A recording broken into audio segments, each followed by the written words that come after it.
Bueno, si les parece arrancamos. En primer lugar quiero darles la bienvenida a todas, todos y todes.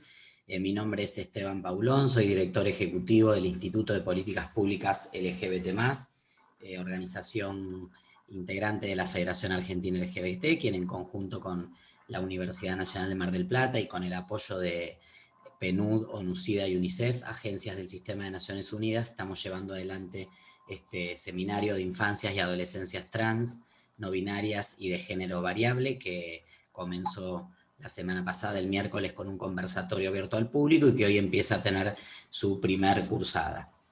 La cursada presencial a partir del primer módulo. Un par de aclaraciones antes de presentarles a quien va a coordinar y conducir esta sesión. Quiero comentarles que, en primer lugar, a raíz de la gran cantidad de inscriptos, inscriptas e inscriptes, por suerte el seminario ha despertado muchísimo interés. Hemos decidido con la universidad dividir a las personas en dos cohortes. Una cohorte es esta, que va a ser sincrónica, es decir, vamos a cursar los martes de 9 a 11 a partir de hoy, continuando el martes 10 y el martes 17 de noviembre, y luego vamos a coordinar las fechas para los talleres de cierre, donde se van a trabajar la formulación de políticas públicas o de propuestas concretas. Por otro lado, se ha generado una comisión o una cohorte asincrónica que va a tener acceso a posteriori de este encuentro del video a través de YouTube para poder verlo en el lapso de una semana, es decir, hasta que tengamos nuestra próxima clase, y va a ir recibiendo la bibliografía y toda la información a través del mail, la página del instituto y la plataforma de YouTube. Para la cohorte sincrónica, que es esta cohorte, los y les hemos invitado a un classroom. Muchos de ustedes ya han aceptado la invitación. Quienes no lo hayan hecho, les pedimos que lo hagan, porque por allí vamos a enviar la bibliografía y nos vamos a estar comunicando, vamos a estar actualizando los links de las distintas instancias de los módulos que vamos a ir cursando. Y quien no haya recibido, les pedimos siempre revisar en spam, porque a veces son mails que no llegan de un mail que dice programa universitario o IPP, sino que es @xhhh, Google, no sé qué. Entonces, que busquen en correo no deseado. Y también, en caso de que no hayan recibido todavía el link del Classroom, pueden escribir al mail del programa, que todas lo tienen, o al mail del instituto @políticaslgbt.org, aclarando que forman parte de esta corte, y les mandamos directamente el link para que ustedes se sumen en lugar de tener que invitarles nosotros. Así que bueno, esto es importante porque por ahí va a ir circulando la bibliografía. Hoy, a partir de cuando terminemos este primer módulo, ya les vamos a estar compartiendo la bibliografía. Después la de los otros módulos se va a ir adelantando previo a la cursada, pero no queríamos compartir información todavía porque no estaban todos y todas incluidos en el Classroom. Así que bueno, de mi parte son esos los avisos. Quiero presentarles ahora a Víctor Martínez Núñez, quien es docente de la Universidad Nacional de San Luis y forma parte del equipo docente, y que ha pensado y planificado esta instancia de capacitación y de formación en conjunto con la Universidad Nacional de Mar del Plata, y quien va a coordinar esta reunión, este encuentro del primer módulo del seminario. Así que los y les dejo con Víctor, y muchas gracias nuevamente por participar.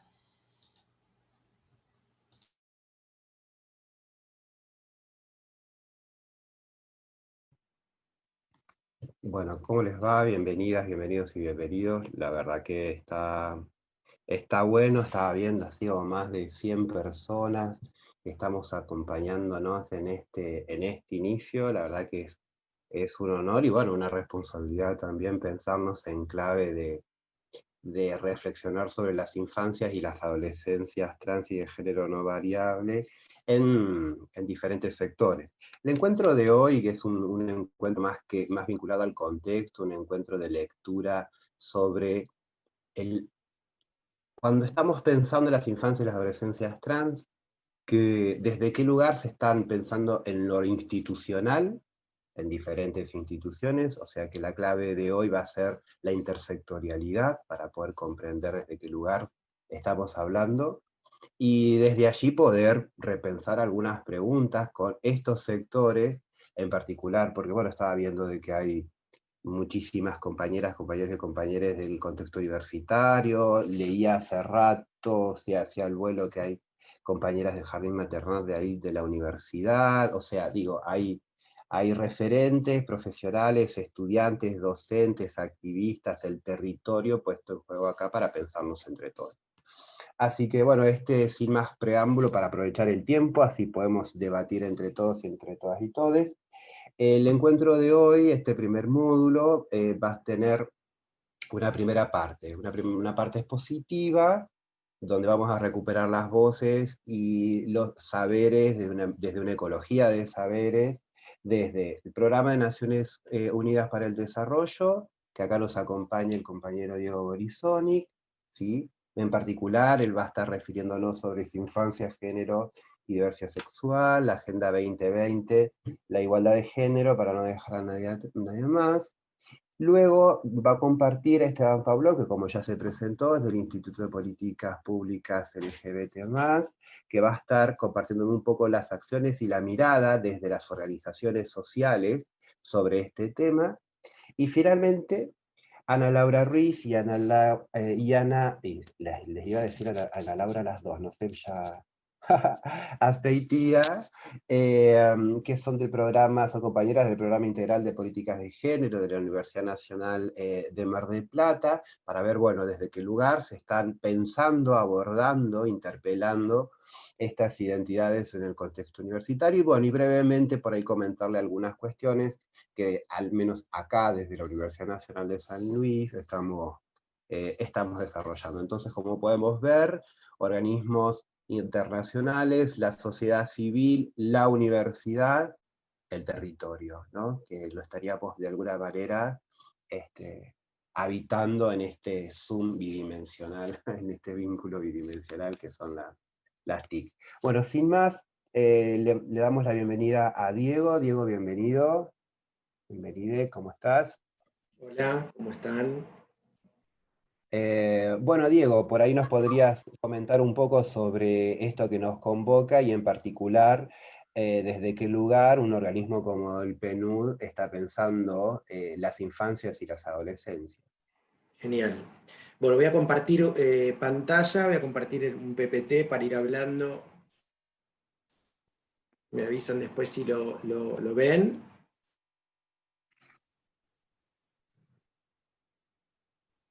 Bien. Perfecto. ¿Sí? Sí, Genial. perfecto. Bueno, muy buenos días a todas, a todos y a todes. La verdad que un placer estar en este seminario compartiendo con ustedes por lo menos unos minutos para poder pensar, como recién mencionaban, desde la perspectiva, desde la óptica de la Agenda 2030, poder compartir con ustedes, quizás inicialmente, ver de qué se trata la Agenda 2030, ver cómo incorporar desde la Agenda 2030 y sobre todo uno de los objetivos, todo lo que hace la mirada de la diversidad sexual y especialmente quizás ir pensando también cómo recuperar también lo que hace puntualmente a las infancias trans, de género fluido, no binarias, etc. Y para ello quizás lo primordial es primero pensar o preguntarnos, perdón, voy a mover porque...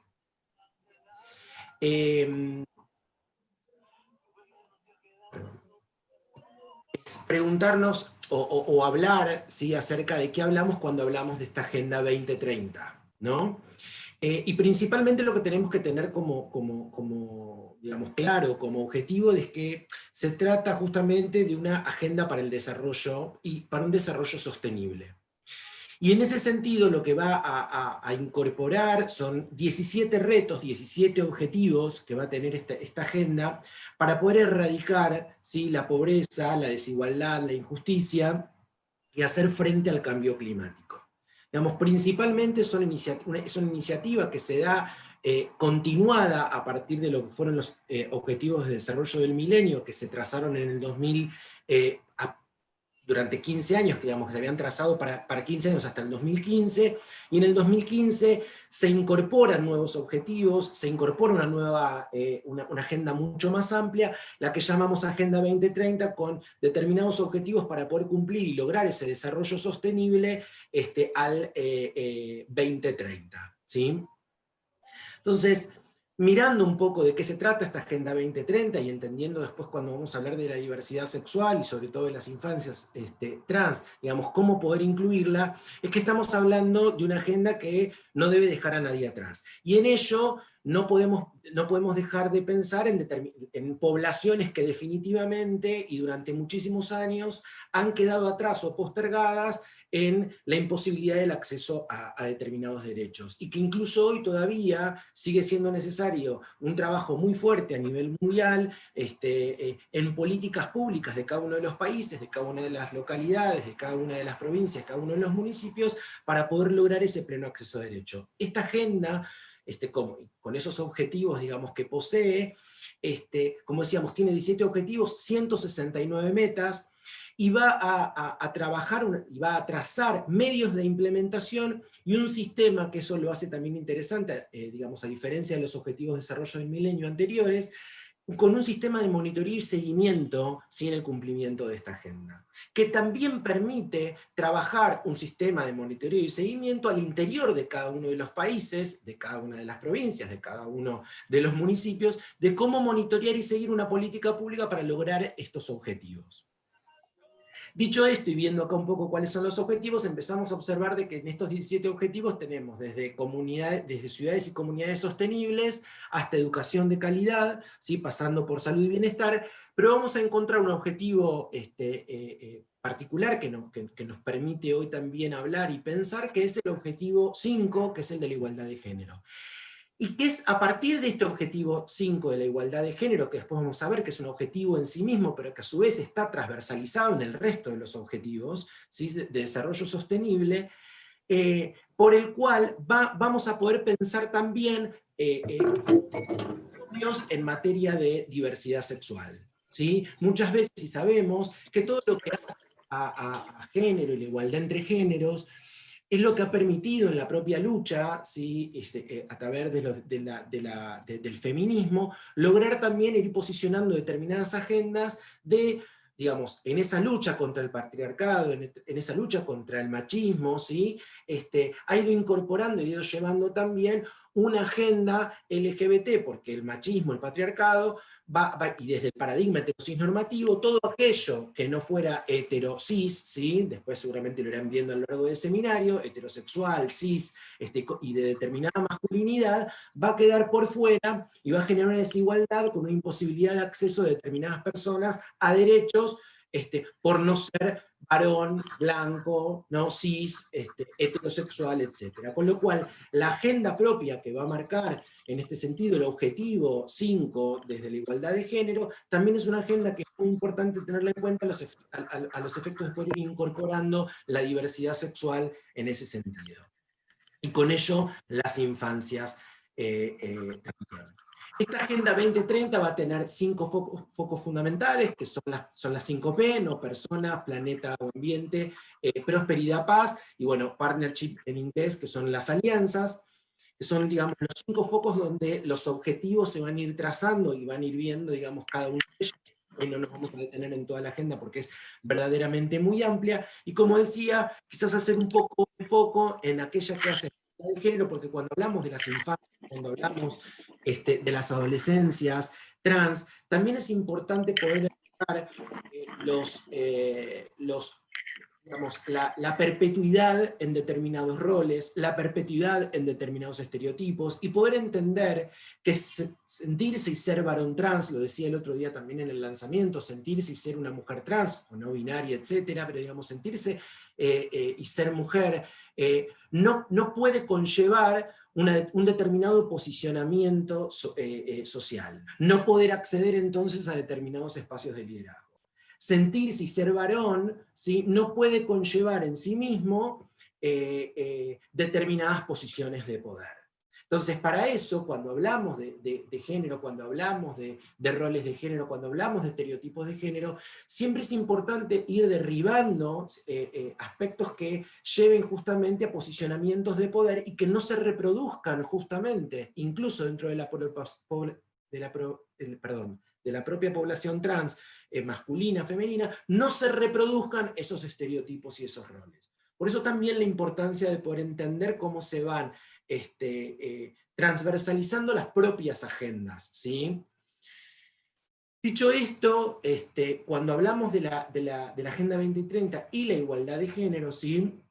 Como decíamos, es entender que es una condición previa la igualdad de género, y en este caso lograr el acceso pleno en el caso de la población LGBTIQ+, ¿sí? en un desarrollo sostenible. Digamos, sin la población LGBTIQ+, sin hablar de la igualdad entre géneros, no es posible pensar en el desarrollo sostenible.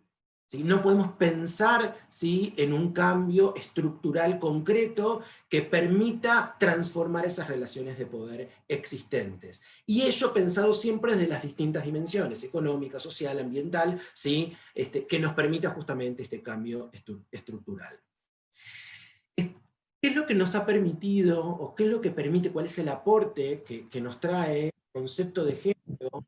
Y con esto también siempre tenemos que poder pensar también a la diversidad sexual dentro de los ODS y en la Agenda 2030. Lo primero, lo que nos permite traer la especificidad del género, es visibilizar analíticamente esta categoría, la categoría de mujeres. Y cuando hablamos de la categoría de mujeres, es incorporar a todas las mujeres, también lo veremos en el último, el aspecto de la interseccionalidad.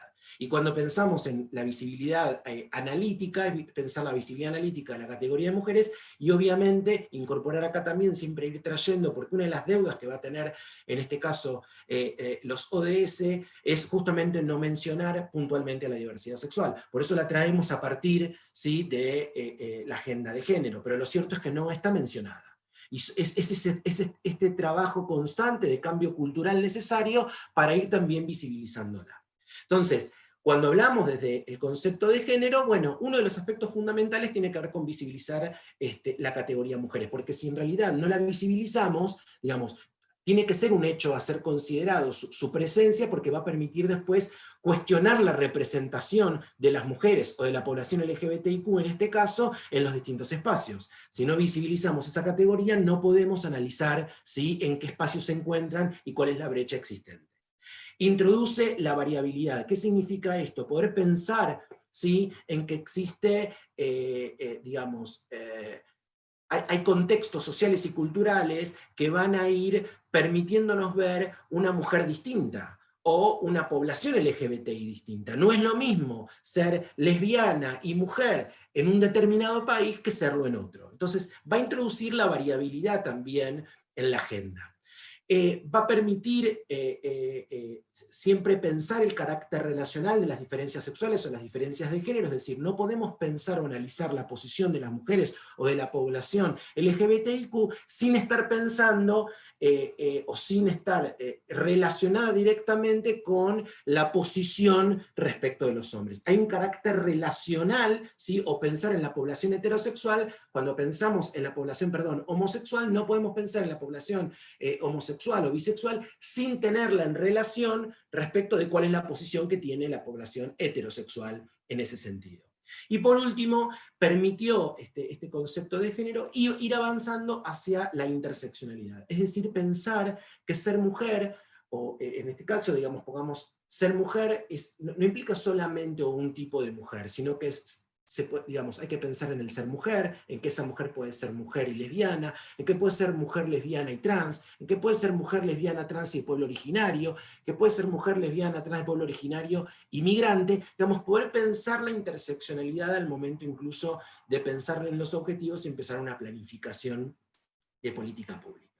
Entonces, principalmente el ODS 5 va a plantear una igualdad de género y el empoderamiento de las mujeres, y en esto estas mujeres de las mujeres y las niñas, y haciendo foco en esta interseccionalidad y esta variabilidad de la ampliación que tenemos que dar. Entonces, en este sentido, sí pueden empezar a incorporar las infancias trans, las infancias de género fluido, las infancias de género no binario, digamos, por ir incorporando a partir de esta agenda, y puntualmente la que nos lo va a permitir es el ODS 5, a la diversidad sexual. Acá empezamos a ver, en realidad, digamos, bueno, todas las metas dentro de puntualmente el ODS 5, que digamos, que implica la eliminación de todas las formas de violencia contra las mujeres. De hecho, cuando vemos esto tenemos que pensar, por ejemplo, el Plan Nacional de Violencia contra las Mujeres, que fuera diseñado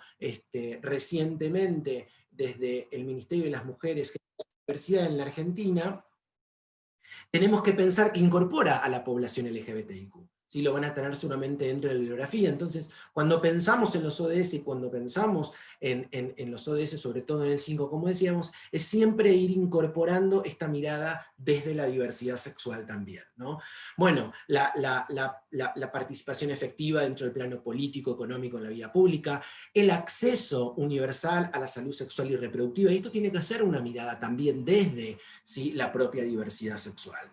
¿Sí? Poder pensar en un varón trans con determinados accesos, ¿sí?, en esa paternidad y a la salud sexual y reproductiva, no solamente mirándolo desde la mujer cis, ¿se entiende? Entonces, en este sentido, poder ir incorporando toda esta agenda y esta mirada, vuelvo a repetir, siempre de una mirada y una perspectiva de la diversidad sexual también. Como mencionaba al principio, cuando hablamos de la Agenda de Desarrollo Sostenible, una cuestión es el ODS 5, que es específicamente el Objetivo de Desarrollo Sostenible para la igualdad de género y el empoderamiento de las mujeres y niñas, y en este caso también a la diversidad sexual, la vamos a ir incorporando, pero también tenemos que entender que a lo largo de los 17 ODS, ¿sí?, educación, salud, pobreza, etcétera, vamos a encontrar distintos indicadores sensibles al género, ¿sí?, que van a ir permitiéndonos poder obtener información acerca, digamos, desagregada por género, o que nos permitan ver cuál es la propia evolución. Como decía recién, ¿qué es lo que miden estos indicadores de género? Miden la transformación de las relaciones de género, ¿sí?, el empoderamiento de las mujeres, y por qué no también pensar en el empoderamiento de la población LGBTIQ. Van a ir calculando los cambios en la brecha de género, ¿sí?, si se van abriendo, si se van cerrando, ¿sí?, como decía acá, las diferencias en los salarios, los niveles educativos, cuáles son los salarios, incluso acá también tenemos que pensar acá, de la población, de una mujer lesbiana respecto de una mujer que no lo es, de una mujer lesbiana respecto de un varón cis, heterosexual o gay. Digamos, podríamos ir pensando en este sentido, digamos, qué es lo que nos van a permitir estos indicadores de género, ¿no? Pero no van a proporcionar una información sobre las causas subyacentes, no nos dicen, digamos, muchas veces el porqué, y para eso es muy necesario cierto análisis más cualitativo que es necesario desde las políticas públicas, que lo veremos quizás después a lo largo, digamos, del seminario en otro de los módulos, ¿sí? Entonces, lo que es importante pensar es que estos indicadores de género nos van a permitir ver los cambios, ¿sí?, y visibilizar, como decíamos antes también, a las propias poblaciones. Entonces, lo importante que tenemos que tener en cuenta cuando vamos a producir información desde el enfoque de género, desde la agenda, sí, es bueno fortalecer los sistemas estadísticos. Necesitamos cada vez, digamos, desde los propios municipios, desde las propias provincias, desde los distintos estados, producir más información que nos permita analizar, ¿sí?, estas brechas existentes de género, para poder, digamos, trabajar para erradicar la violencia, la discriminación, y romper, digamos, con determinadas posiciones de género. No me quiero ir sin mencionar dos cuestiones, y ahora presentar también un pequeño video, pero creo que es importante entender, incluso desde Naciones Unidas, que cuando hablamos de la agenda, que esta agenda todavía tiene una deuda en lo que hace a la visibilidad y a la nominación, porque sabemos que es importante poder visibilizar y nominar a la población LGBTIQ, e incluso en este sentido también, obviamente, las infancias, porque como lo dije el otro día también, la población trans no nace adulta, ¿sí? No nace adulta, pareciera que a veces pensamos que existen mujeres y varones trans, o que existen personas de género no binario, de género fluido, de repente adulta, y lo cierto es que hay que trabajar en las políticas públicas a lo largo de toda la vida, de todo el ciclo vital, y en ese sentido la importancia de poder apoyarnos en los principios Yogyakarta, ¿no? Estos principios en los cuales la Argentina se ha apoyado y viene trabajando muy fuertemente, que seguramente también lo irán viendo, en la normativa. La ley de identidad de género es un claro ejemplo, la ley de matrimonio igualitario, el cupo laboral, digamos, cómo se viene trabajando, pero tener como rumbo, ¿sí?, los principios Yogyakarta, digamos, que nos permitan justamente siempre entender de que cuando hablamos de los derechos de la población LGBTIQ, cuando hablamos de los derechos de las mujeres, estamos hablando de derechos humanos, no son derechos nuevos, ¿no? Cuando a veces la gente dice, bueno, pero ¿qué vienen a buscar? ¿Qué más quieren? ¿No? Y lo cierto es siempre entender de que no estamos hablando de nuevos derechos, sino que estamos hablando de la educación, a la salud, el derecho a la identidad, el derecho a la no discriminación, el derecho a la igualdad.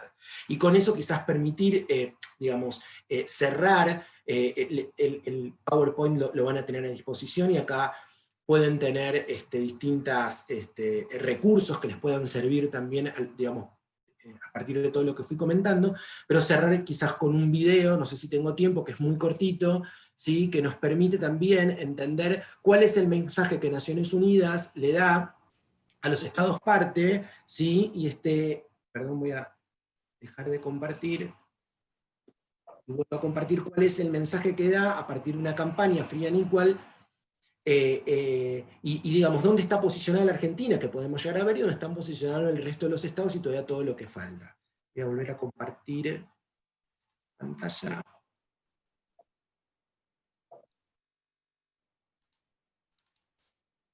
Díganme si lo ven. Sí, perfecto. Bueno, vamos a ver este video, y después quizás unas palabras de cierre, y si hay alguna consulta o algo, o entiendo que no sé si son al final.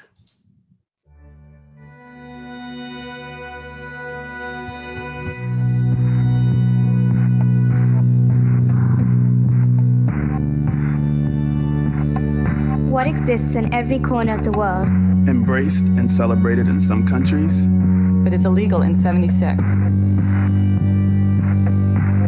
What is hidden for fear of public shame, imprisonment, torture, or in 7 countries even the death penalty.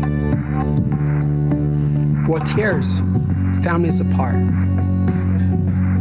What makes people confront brutal violence on a daily basis?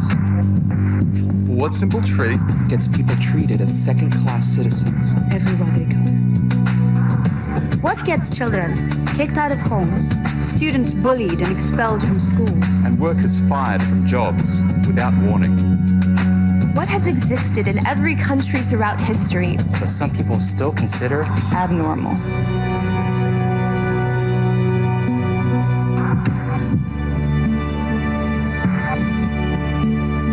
The answer?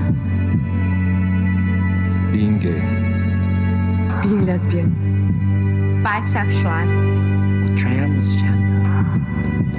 All over the world, millions of people face violence and discrimination just for being who they are.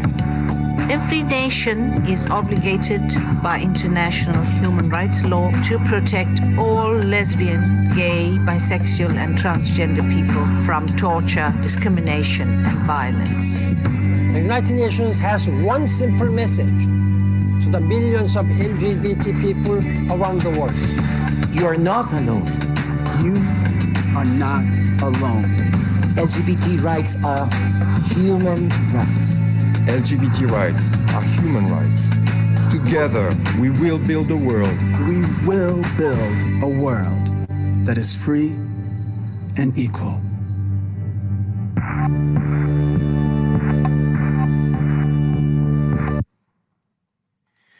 Bueno, creo que en algún punto deja en claro este video, digamos, el mensaje desde Naciones Unidas, poder llevar, poder comprender que cuando hablamos, como decía antes, de los derechos de la población LGBTIQ+, estamos hablando de derechos humanos, que cuando hablamos de derechos humanos estamos hablando en todas las edades.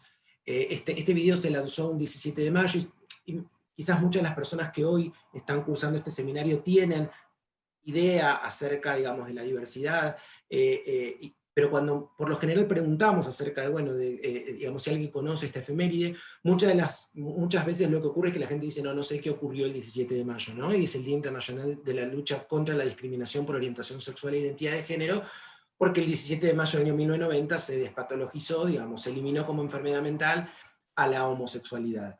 Y cuando a veces lo preguntamos y la gente dice, no, yo no sabía de qué se trataba, también habla de este paradigma heterosis normativo, cuál es el posicionamiento y qué es lo que se nos enseña y qué es lo que no. ¿Qué es lo que aprendemos y qué es lo que no? ¿Qué es lo que se visibiliza y qué es lo que no se visibiliza?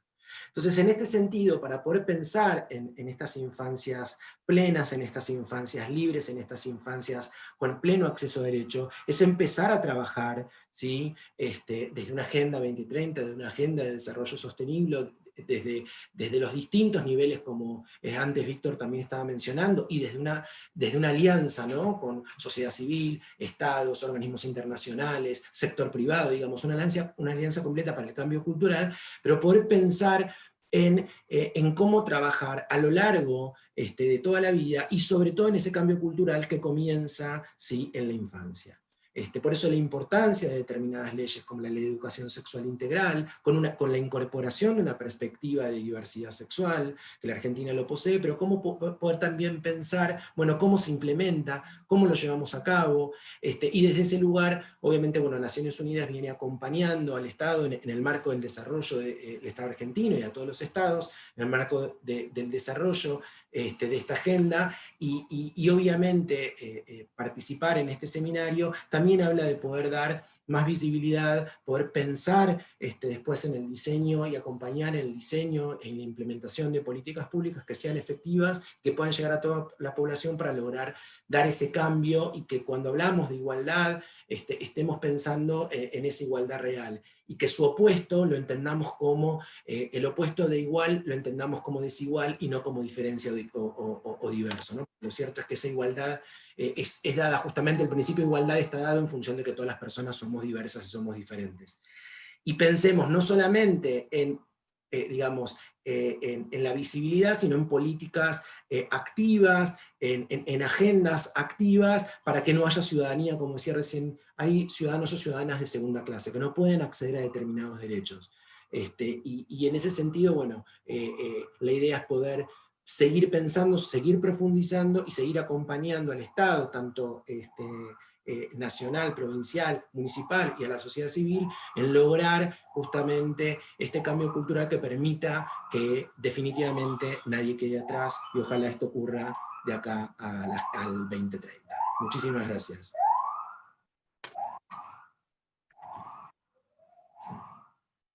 Bueno, la verdad que es muy interesante lo que has ido planteando, y una de las cosas así que me quedan es de qué manera Naciones Unidas va pensando a los ODS de manera más transversal en temáticas LGBTIQ. Como alguna vez me encontré con el texto de Randall y Wiesel sobre los indicadores propuestos para el índice de inclusión LGBT, y bueno, creo que está bueno ir trabajándolos en clave de transversalidad, a veces suele pasar de organismos internacionales o nacionales algo como particular de la población LGBT, ¿no? Y en realidad estamos pensándolo en términos más transversales, así que muchas gracias por ahí. Si les parece, después vamos a hacer una ronda de preguntas y aportes. Pasamos a Esteban. Esteban, gracias. Que nos va a estar aportando un poco sobre la agenda vinculada a las organizaciones sociales. Gracias, Víctor.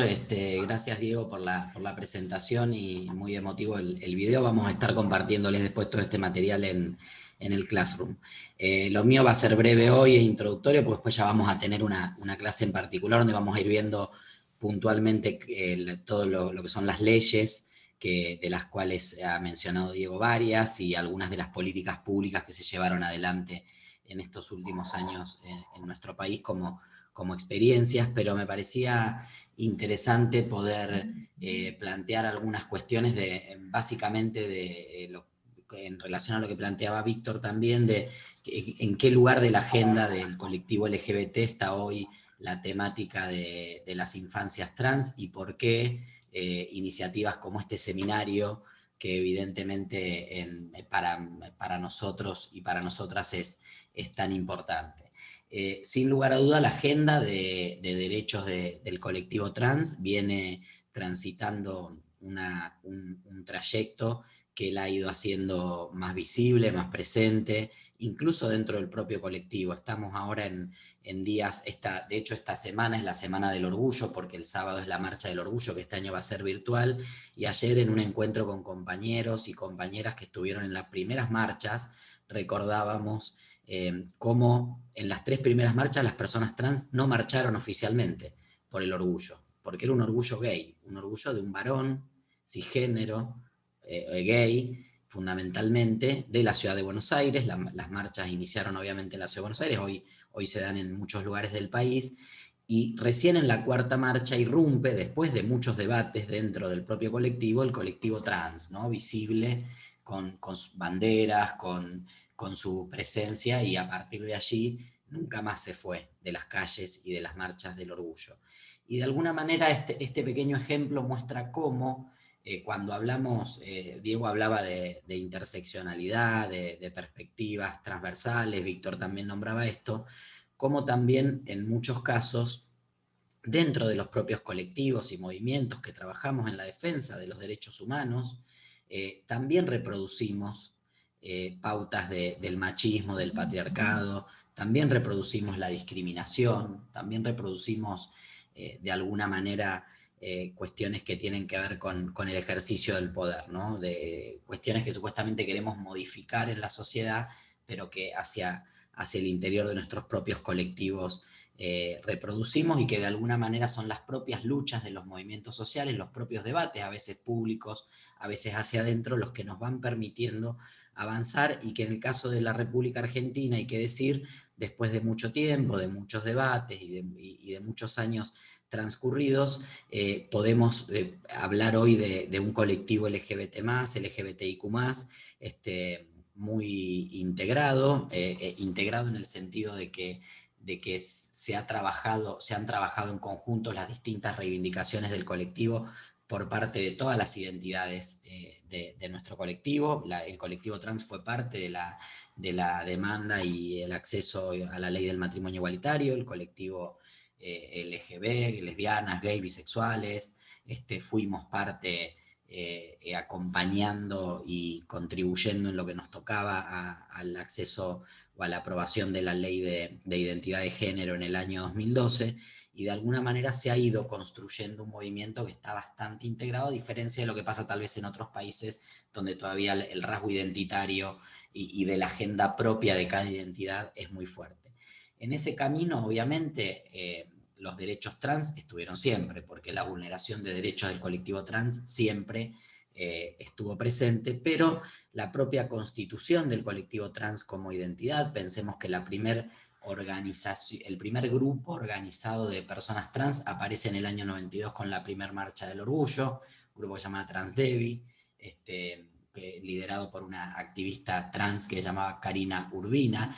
Recién, pocos años después, aparece ATA, la Asociación de Travestis Transexuales de Argentina, que aún hoy persiste. Había algunas personas trans que participaban en organizaciones. Loana Berkins fue durante un breve periodo vicepresidenta de la comunidad homosexual argentina en los años 90.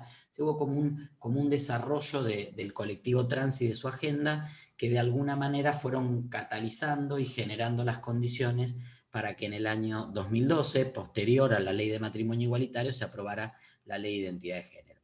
Como decía en el conversatorio de apertura María Rashid, la ley de identidad de género argentina es la primera en el mundo que incorpora expresamente a las infancias.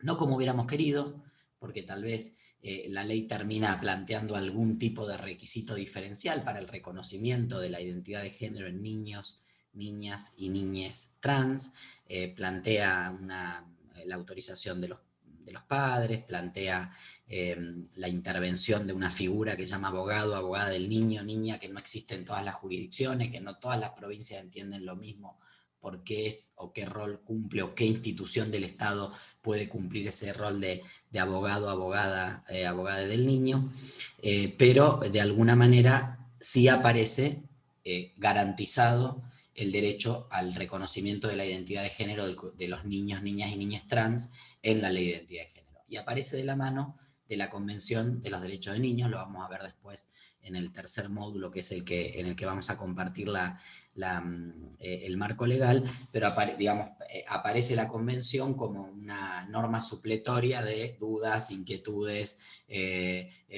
aspectos no cubiertos en la legislación. Bueno, eso ha permitido que en estos 8 años y medio de ley de identidad de género haya ido habiendo una intervención cada vez más comprensiva, cada vez más amplia, cada vez más integral de la ley de identidad de género, y de alguna manera ha facilitado, ha mejorado el acceso al reconocimiento legal de niños, niñas y adolescentes trans al derecho a la identidad de género. Ahora, también la agenda de las infancias trans, de género variable y no binarias, es una construcción del propio colectivo trans, del colectivo no binario, que también era un colectivo que no era visible al momento del debate de la ley de identidad de género. Entonces hoy también es un colectivo que está luchando por el reconocimiento a ese derecho en la documentación, con la eliminación del campo masculino-femenino o con la incorporación de algún campo en el documento que plantee la ANB, no binario, o bueno, hay distintas demandas por parte de esta identidad, si se quiere, por así mencionarla, dentro de nuestro colectivo, pero sin lugar a dudas, en ese camino de desarrollo de esta agenda, aparece, posterior a la ley de identidad de género, más visiblemente, o como un derecho a conquistar, más allá de que la ley ya algo insinuaba con esto que les decía, que se incluyen las infancias trans, aparece el ejercicio de este derecho en primera persona, ¿no? Muchas veces tenemos leyes que garantizan derechos, pero hasta que no les ponemos nombre y apellido, hasta que no les ponemos cara, hasta que no lo corporizamos, nos cuesta quizá identificar de qué trata, ¿no? Entonces empieza a aparecer paulatinamente con más fuerza en la agenda del propio colectivo trans, del propio colectivo LGBTIQ+, y de la agenda de las políticas públicas, la necesidad de avanzar en el reconocimiento y protección de la identidad, los derechos, la integridad de niños, niñas y adolescentes trans, no binarios y de género variable.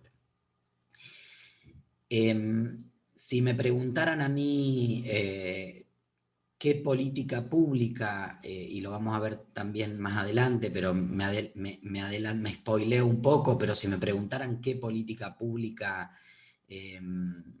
destacaría como una política de proyección hacia un mediano y largo plazo de una sociedad que realmente pueda cambiar el vínculo y el trato que hoy tiene para con el colectivo trans, no tendría dudas que diría que es la política pública que tiene que ver con las infancias y adolescencias trans. Creo que ahí hay una clave importante en relación a de qué manera tratamos como sociedad, consideramos como sociedad a esos niños, niñas y adolescentes, de qué manera les garantizamos un tránsito por la infancia en igualdad de condiciones que cualquier otro niño, niña o adolescente, y de alguna manera podemos pensar desde ese punto en personas adultas con un tránsito de vida muy diferente.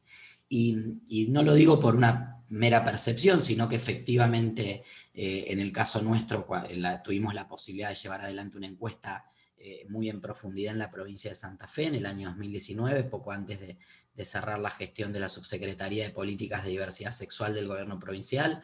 En ese marco hicimos una encuesta que nos permitió entrevistar en territorio, porque Santa Fe es una provincia muy grande, muy compleja, como lo son todas las provincias de Argentina. En el caso de Santa Fe, 1000 kilómetros de sur a norte, 363 municipios y comunas, es decir, realidades locales diferentes.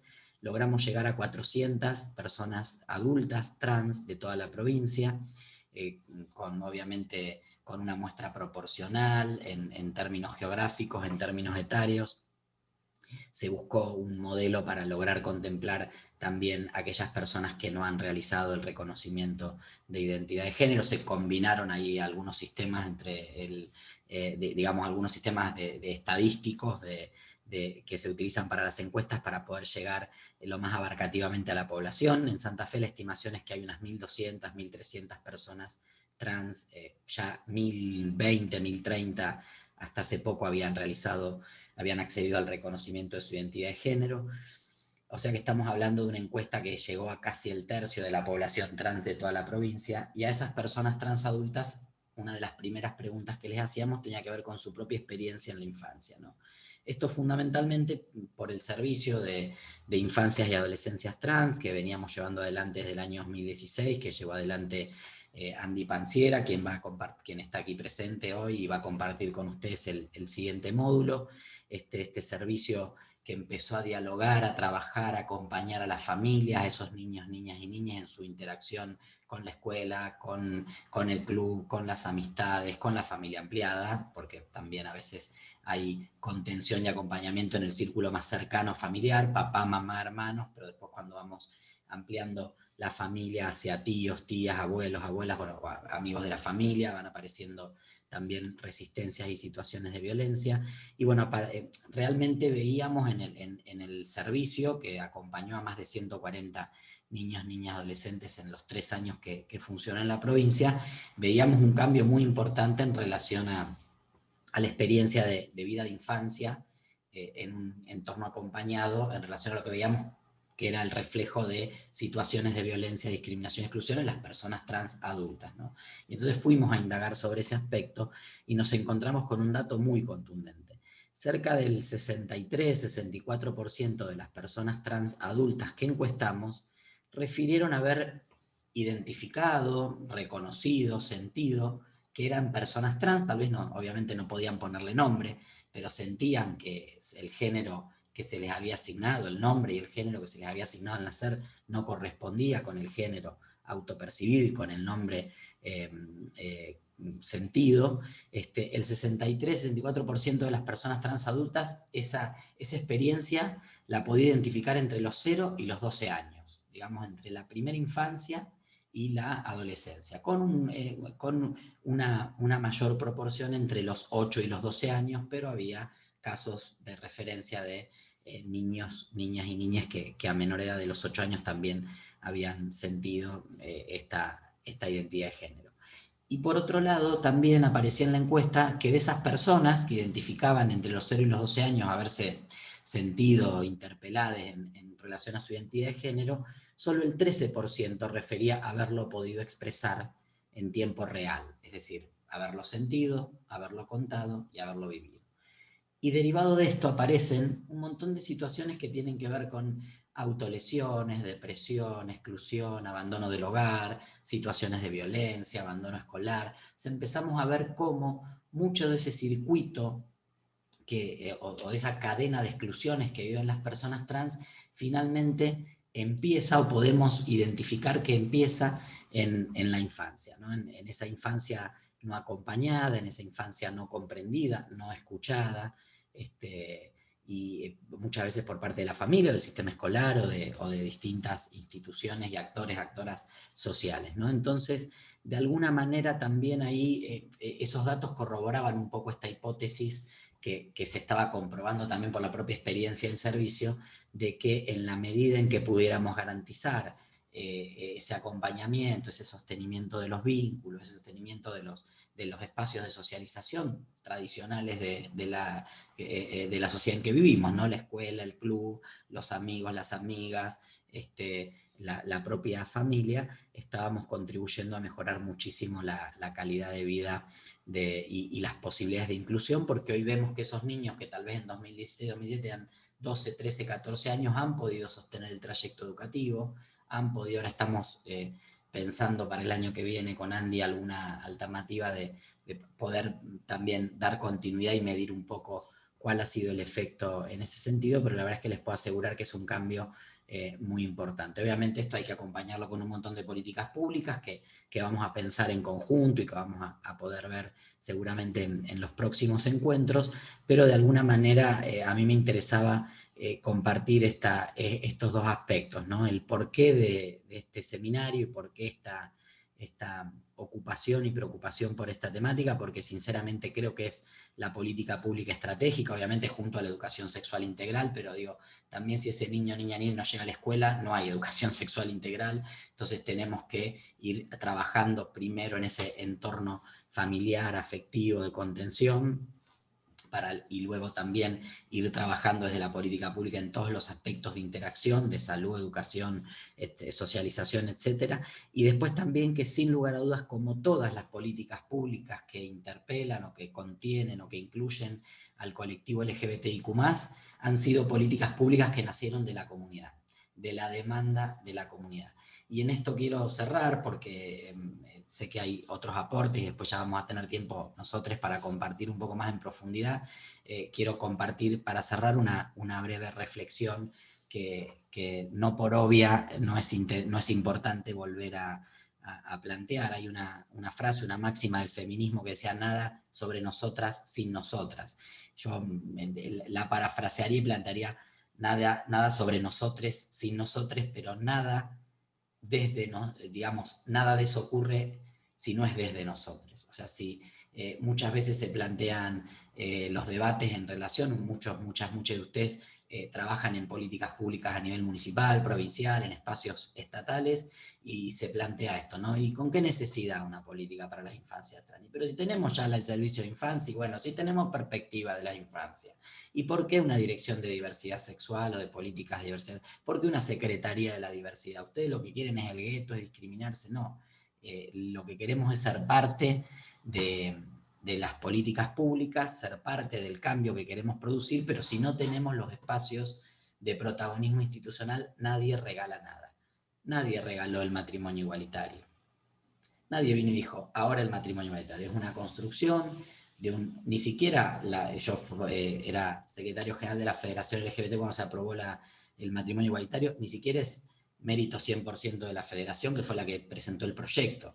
Es una acumulación de derechos, de capital político, de consenso social, de espacios de participación y de protagonismo que llevaron a construir esa agenda que en el inicio tal vez no era presente, luchar por el matrimonio, y bueno, el propio colectivo construyó esa agenda y logró colocarla. Lo mismo pasa con el colectivo trans.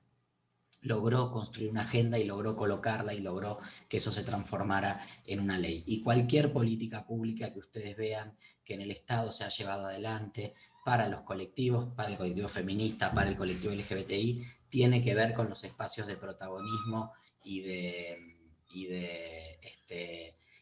protagonismo y de participación de nuestro propio colectivo, que ha luchado por eso y ha sabido interpretar la demanda y ha sabido interpelar al espacio público, a la agenda pública, y se ha logrado esto. Así que es muy importante este espacio, y sobre todo me parece es muy importante esta dinámica en la cual vamos a tener una instancia de poder formarnos, poder conocer, poder profundizar en conocimientos que tal vez ya tenemos, poder ordenar algunas cuestiones, pero después también vamos a poder tener una parte en la cual planificar y pensar acciones concretas, ¿no? Para que esto que hoy estamos debatiendo se traduzca en una posibilidad de cambio real en la vida cotidiana de niños, niñas, de las infancias y adolescencias trans, de género variable y no binarias. Yo me quedo acá y, bueno, sigo escuchando obviamente, y después ya tendremos tiempo en los siguientes módulos de ir profundizando algunos de estos temas.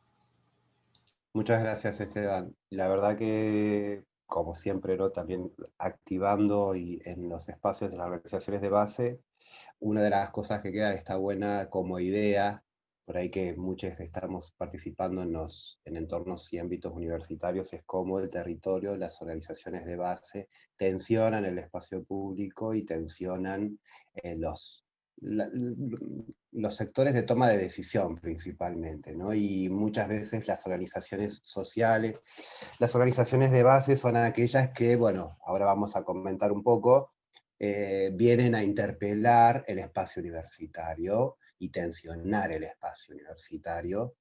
Bueno, quienes somos por ahí medios extensionistas, los bichos de la extensión, sabemos de qué se trata esto. Pero bueno, ahora le vamos a dar la palabra, vamos a circular la palabra con Ana Laura Ruiz y Ana Azpeitía, esta lo dije bien rápido, que son las compañeras del Programa Integral de Políticas de Género de la Universidad Nacional de Mar del Plata, que nos van a estar comentando e invitando a reflexionar sobre qué lugar estarían pensándose desde la universidad a las temáticas LGBT en particular, en general, pero en especial a las infancias y a la adolescencia. Así que bienvenidas, Ana Laura, Ana, así que un gustazo. Bueno, buenos días. Muchas gracias, Víctor. Gracias, Diego y Esteban, por las palabras anteriores. Muy emocionante el recorrido que hace Esteban respecto al rol de las organizaciones sociales, en particular. Adhiero a lo que Víctor decís respecto a lo que plantea Esteban, estaba pensando en la misma sintonía que lo que planteás.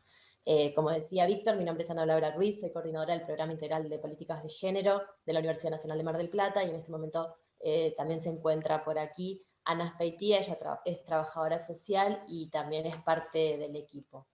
Desde el programa queremos darles la bienvenida a todos a este seminario, y con mucho cariño agradecer a Esteban Paulón y a todo el equipo del Instituto de Políticas Públicas LGTBQ+, por la convocatoria para sumarnos a esta importante y hermosa iniciativa. Desde el programa nos gustaría quizás hacer un breve recorrido de qué es el programa y qué es lo que trabajamos en general hacia dentro de la universidad y en articulación también con la comunidad y con el territorio, y particularmente comentarles algunas políticas y acciones vinculadas a la diversidad, ¿verdad?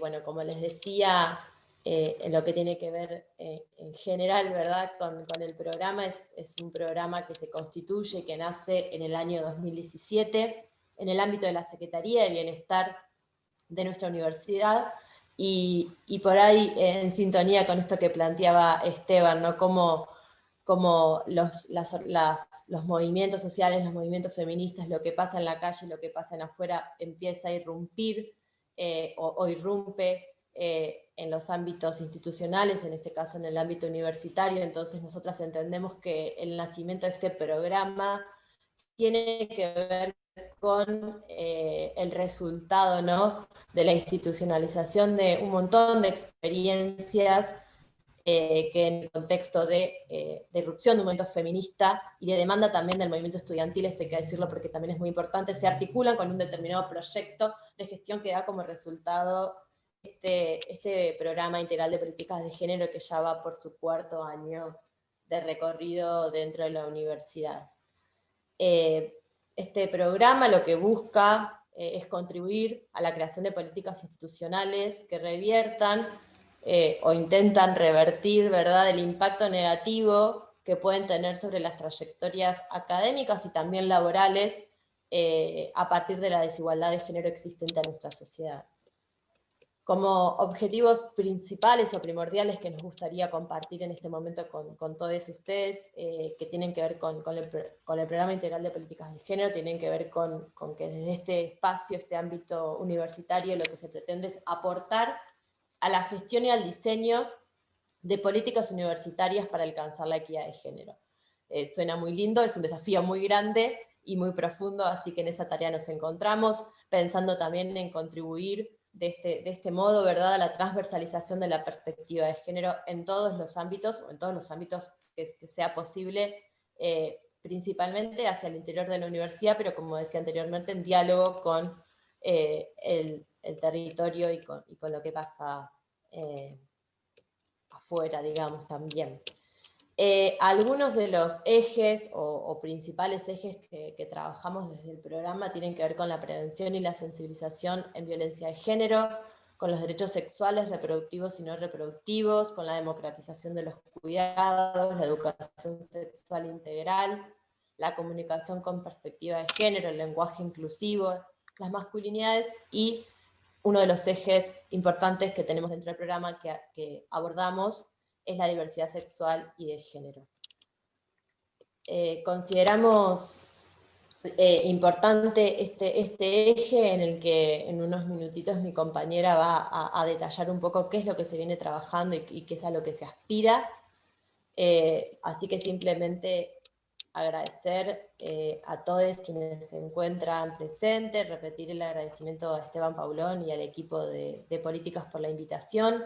Desde el Programa Integral de Políticas de Género consideramos de mucha importancia la realización de este seminario que aspira a trabajar y abordar desde diferentes perspectivas y aristas las niñeces y las adolescencias trans, teniendo en cuenta principalmente o a partir, digamos, de la existencia de una ley de identidad de género que tenemos vigente en nuestro país.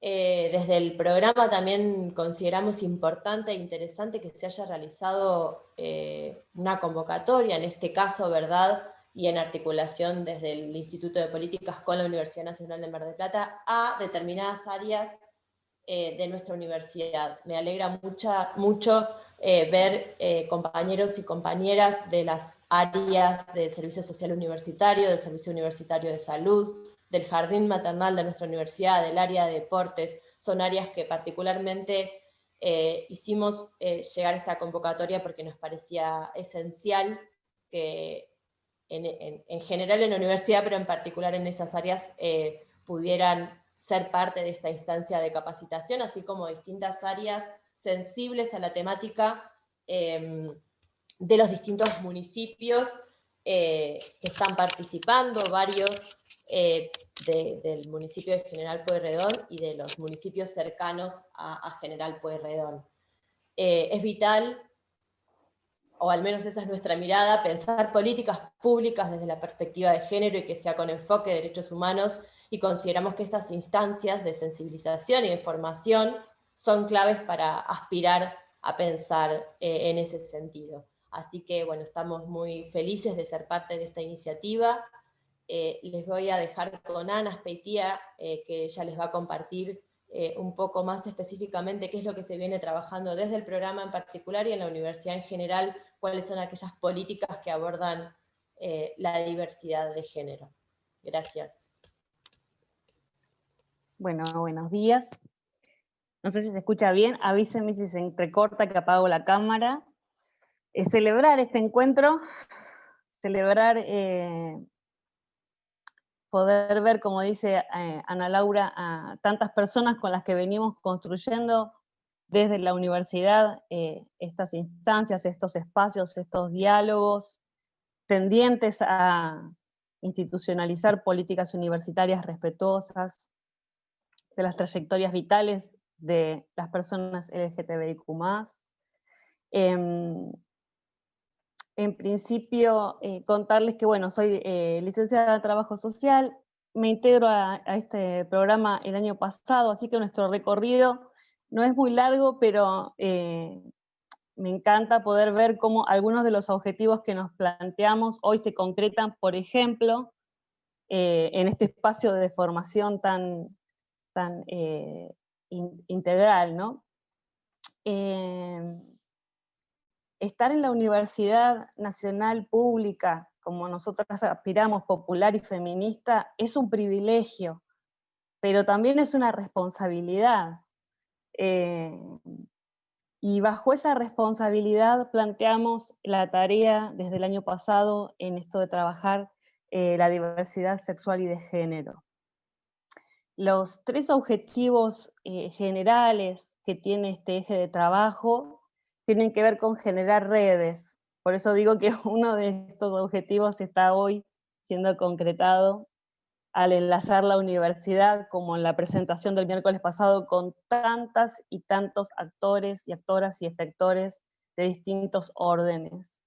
Generar redes intra e interinstitucionales con el colectivo, sobre todo, con el colectivo LGTBIQ+, porque, como bien decían los expositores anteriores, nosotras no podemos hablar por, sino ser el altavoz de, en todo caso, la construcción deberá ser siempre conjunta, participativa y horizontal para que podamos generar esos espacios, esa visibilización y la escucha que aún el colectivo viene requiriendo y por el cual viene luchando, ¿no es cierto?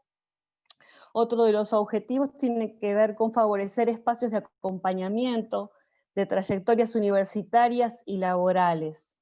Decimos trayectorias universitarias porque entendimos que en otros momentos de nuestras propias trayectorias universitarias ni siquiera podíamos observar la circulación de la diversidad por nuestras aulas, por nuestros pasillos, por los circuitos administrativos, por los espacios públicos que tienen nuestros complejos y ámbitos universitarios. Hoy, y de manera visible, los grupos estudiantiles, las agrupaciones comunitarias ingresan y son parte de nuestra comunidad en distintas presentaciones, cátedras, propuestas de formación. Hoy hay una circulación que cada vez hace más visible esa presencia, esa insurgencia y ese moverse. Y también hablamos de trayectorias laborales, porque a partir de la paritaria 2017, que implementa lo que el año anterior había sido la adhesión al cupo laboral trans en la universidad, necesitamos interpelarnos en primer lugar y en segundo lugar generar las condiciones de posibilidad para que esas trayectorias laborales por cupo laboral sean reales, sean posibles y sean sostenibles. Porque no basta con tener un cupo y con abrir los concursos, sino que después también el acompañamiento de esas experiencias hemos entendido que son vitales para que sean justamente, como decimos, respetuosas y dignas.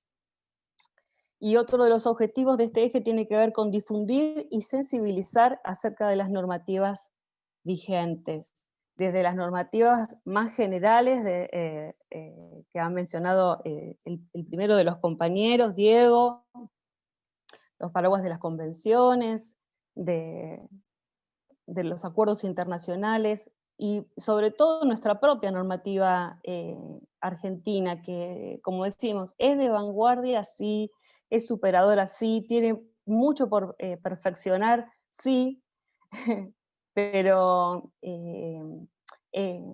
no basta solamente con contar con la norma, sino que las transformaciones entendemos, como decía también el compañero de San Luis, vienen desde abajo. Quienes venimos de la extensión entendemos que sí o sí hay que generar bases para que esas normativas se hagan concretas, o sean primero conocidas, después accesibles y después posibles de gozar. En cuanto a las acciones, básicamente las del año pasado, comenzamos a escuchar y a tener y estar atentas a lo que circulaba en relación a las experiencias estudiantiles, sobre todo de estudiantes trans y no binarias, y las demandas que iban apareciendo en las distintas unidades académicas o los espacios de circulación, y propusimos un punto de encuentro para poder ver si esa demanda era una demanda colectiva. La demanda tenía que ver básicamente con cuestiones registrales, con cuestiones del sistema informático, con cuestiones que violentaban su derecho a la identidad al inicio de su trayectoria educativa o en el transcurso de su trayectoria educativa. Cuestiones que muchas veces hacen que directamente surja el abandono sin poder detectarlo. Así que bueno, sucedieron varios encuentros de escucha, de acompañamiento de estudiantes trans no binarios, y más allá de esta cuestión del reconocimiento de su identidad y de las cuestiones que tienen que ver con los sistemas, fueron surgiendo otras temáticas como el uso del espacio público, las cuestiones de los baños, el uso de los baños, la sensibilización de algunas áreas vitales a las cuestiones administrativas.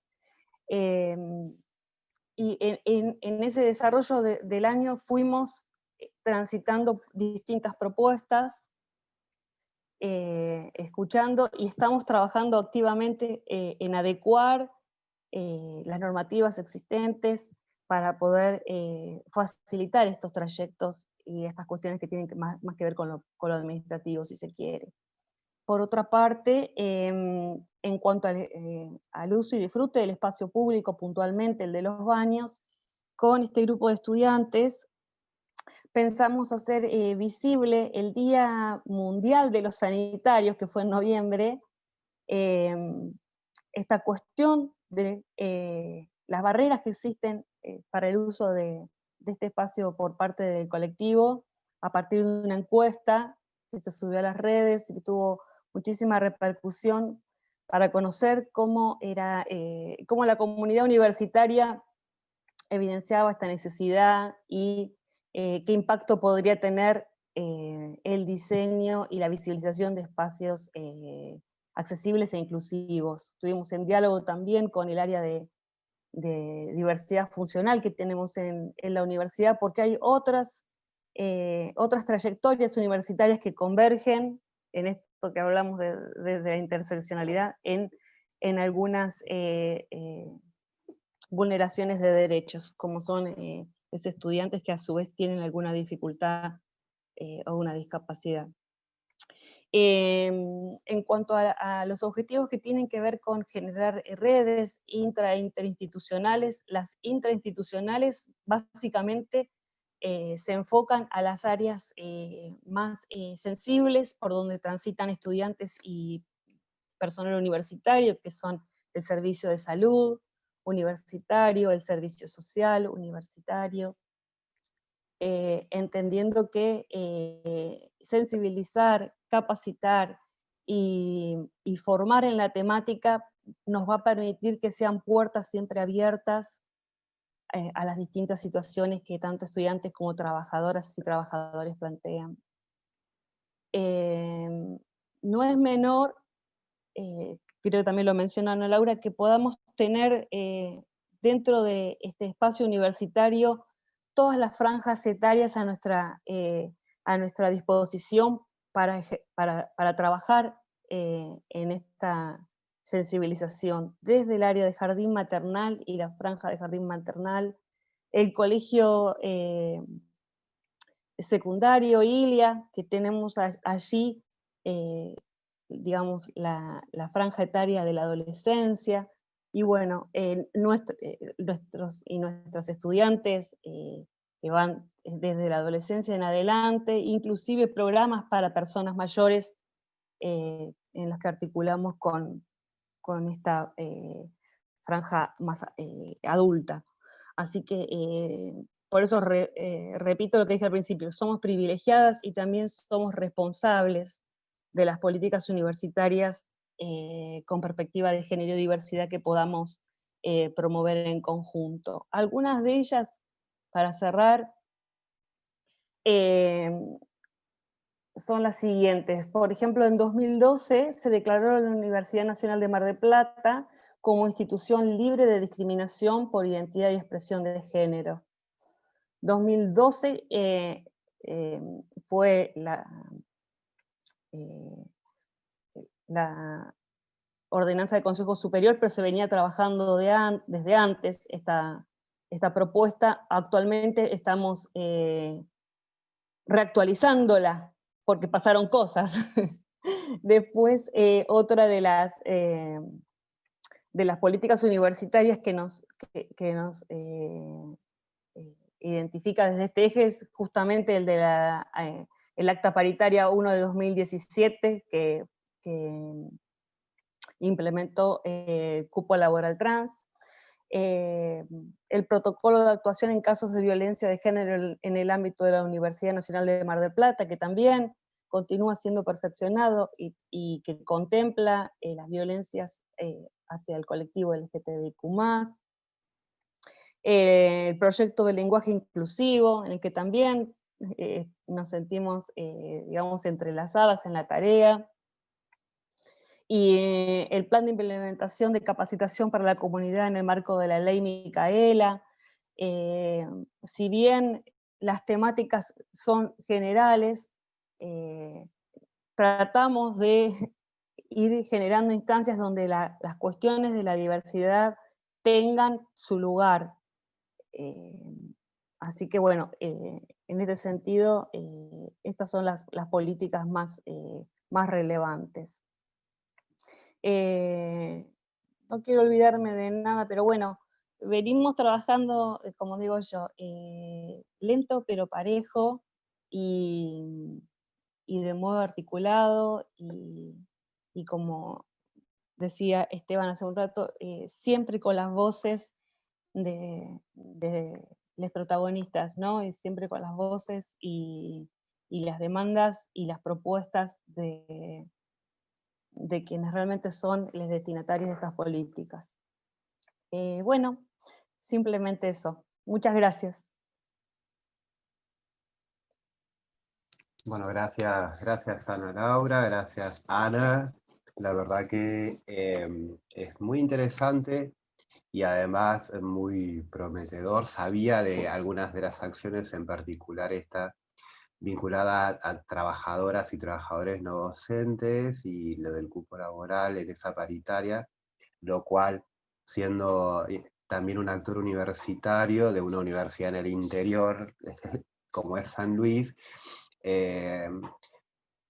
resuena a una idea progresista de ir bien pensando el espacio laboral, particularmente porque la inclusión laboral, una ley integral, políticas integrales particularmente vinculadas con el trabajo para la población travesti trans son muy importantes, ¿no? Teniendo en cuenta el grado de no inserción en determinados espacios laborales, lo cual está bueno, y que bueno, este año el presidente de la Nación largó ese decreto, lo cual bueno, ya es otro pasito más para la administración pública. Por ahí, medio sin tanto redundar, porque está bueno por ahí armar un debatito sobre el tema, me quedaron así algunas cositas que bueno, yo trabajo como para integrarlas a la experiencia de acá. Hace 4 o 5 años que venimos activando en un espacio universitario, particularmente en la Facultad de Psicología de acá de la Universidad Nacional de San Luis, en un programa de salud integral LGBTIQ+, en donde venimos hace un tiempo alojando y permitiendo que las voces y las narrativas de las infancias, en particular de las adolescencias, trans, no binarias y de género variable, encuentren un asidero en un espacio que está muy vinculado a la escucha afectiva, al acompañamiento psicosocial, y en particular, bueno, soy de la tribu psicológica, por así decirlo, de poder replantear nuestras prácticas y nuestros dispositivos de abordaje, haciendo una revisión epistemológica sobre los discursos patologizantes que están detrás de nuestros abordajes, y a partir de ahí esos discursos cómo se transitan y se habitan en un espacio, repito, universitario. Es un lugar donde las infancias y las adolescencias cuesta, al menos desde mi punto de vista, mucho más que puedan ser habitadas. ¿Sí? Un poco también decirles de que, bueno, desde este espacio, esta dialéctica entre visibilidad e invisibilidad, me resonaba mucho lo que recién la compañera Ana planteaba de cómo las aulas y los pasillos universitarios están alojando las identidades trans, no binarias y de género variable, cuestión que es prometedora, pero al mismo tiempo un compromiso universitario de poder permitir que esas identidades, esas trayectorias educativas de identidades disidentes puedan encontrar un lugar de escucha, un lugar de acompañamiento y un lugar de sostén. No sé cómo será la experiencia allá en Mar del Plata, pero algunas de las experiencias que durante estos últimos años, post ley de identidad de género, acá en la Universidad de San Luis, no han sido como muy prometedoras y de hecho fueron bastante estigmatizantes y patologizantes. ¿Por qué? Porque esto es una de las cosas que para hacer una síntesis, pues un poco comentarle de la experiencia de San Luis, pero haciendo una síntesis de lo que todos han ido aportando. Por un eje central es la formación, es lo que todas, todos y todos ustedes están realizando ahora y nos estamos encontrando.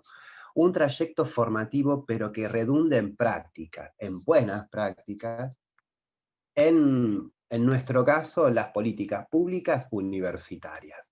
Va a decir espacios de sección alumnos, de salud estudiantil, de el jardín maternal, de los espacios de acompañamiento a los trabajadores y las trabajadoras no docentes, donde esa escucha pueda ser alojada, porque cuando no hay una formación de base, cuesta más todavía que la escucha sea alojada, que la demanda sea alojada. Lo que mencionaba Esteban al principio, de hoy por hoy, que todavía está esa figura del letrado como representante legal para la infancia y las adolescencias en el cambio registral, acá el artículo de trato digno de la Ley de Identidad de Género costó hacer entender a gestores de políticas universitarias que no es necesario que la persona haga el cambio registral para poder ser reconocida y autopercibida en los diferentes documentos legales que la misma institución tiene. Una resolución, una libreta para estudiantes. Entonces, sí o sí es necesario el cambio registral. No es tan necesario, digamos. Y aparte porque es una cuestión como más inherente a la propia persona.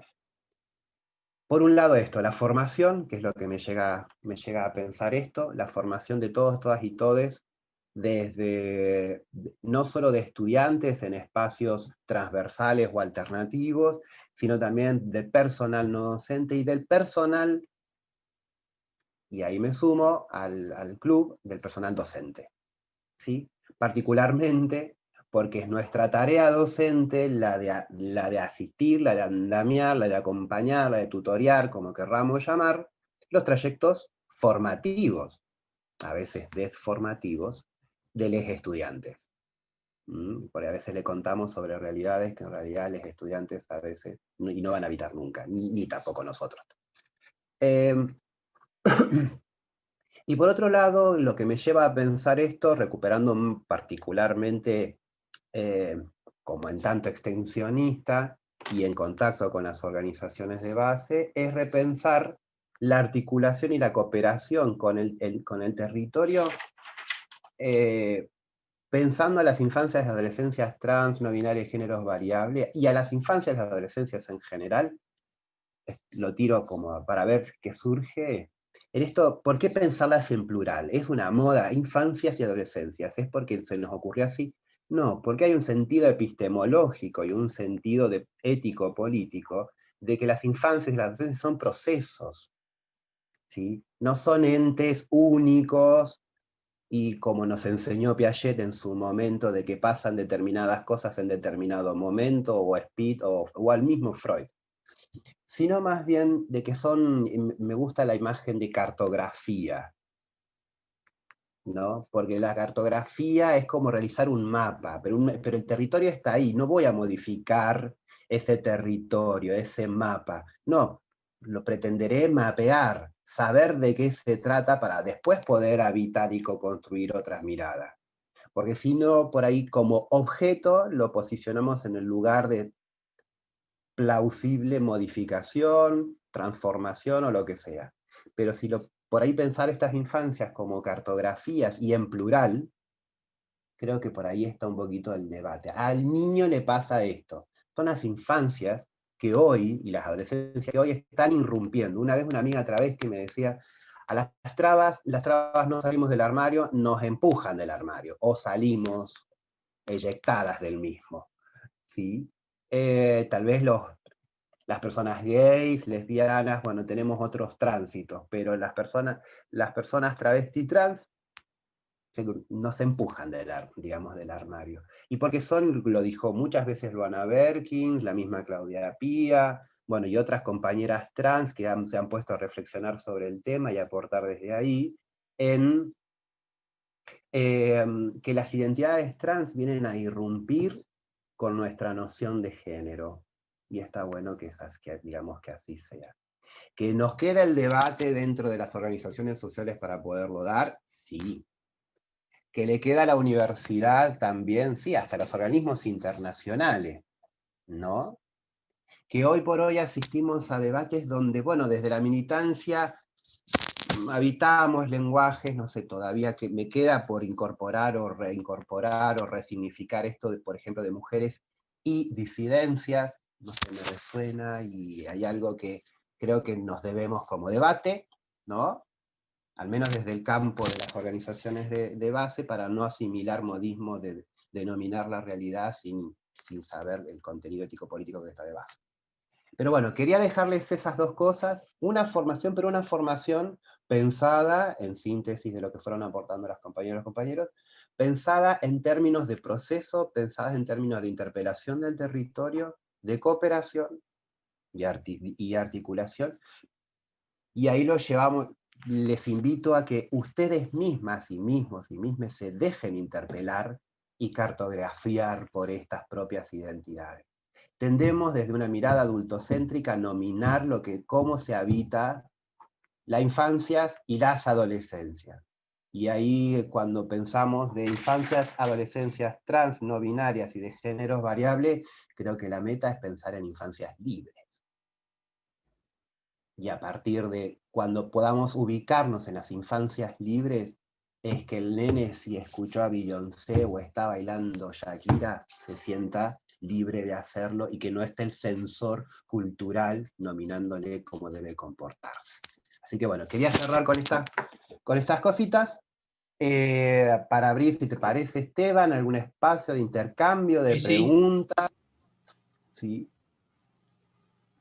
No sé cómo te parece que lo hagamos, si es vía chat, o el micrófono, levante la mano. Si quieren, tenemos unos 20 minutos, si quieren, o bien pueden hacer preguntas por el chat, o bien si alguna se anima y quiere desmutearse y hacer una intervención, va a ser un bardo porque somos más de 100, pero que salga lo que salga. Estamos aprendiendo de las... Ya en otras de las clases armamos grupos, talleres, no se preocupen, pero hoy es introductorio, así que siéntanse en libertad de pedir la palabra y hablar, o de enviar algún mensaje por el chat, sin vergüenza. Mónica, desmuteate, Mónica. Ahora sí, ¿me escuchan bien? ¿Qué tal? Buen día. Primero agradecer, me sumo a los agradecimientos del chat por esta posibilidad. Soy docente de escuela pública en Cava. Es una escuela que permite, es terrible que uno diga esto, pero permite militar la ESI de manera un poco más sencilla y en conjunto con la comunidad educativa. Pero tenía una pregunta porque al comienzo...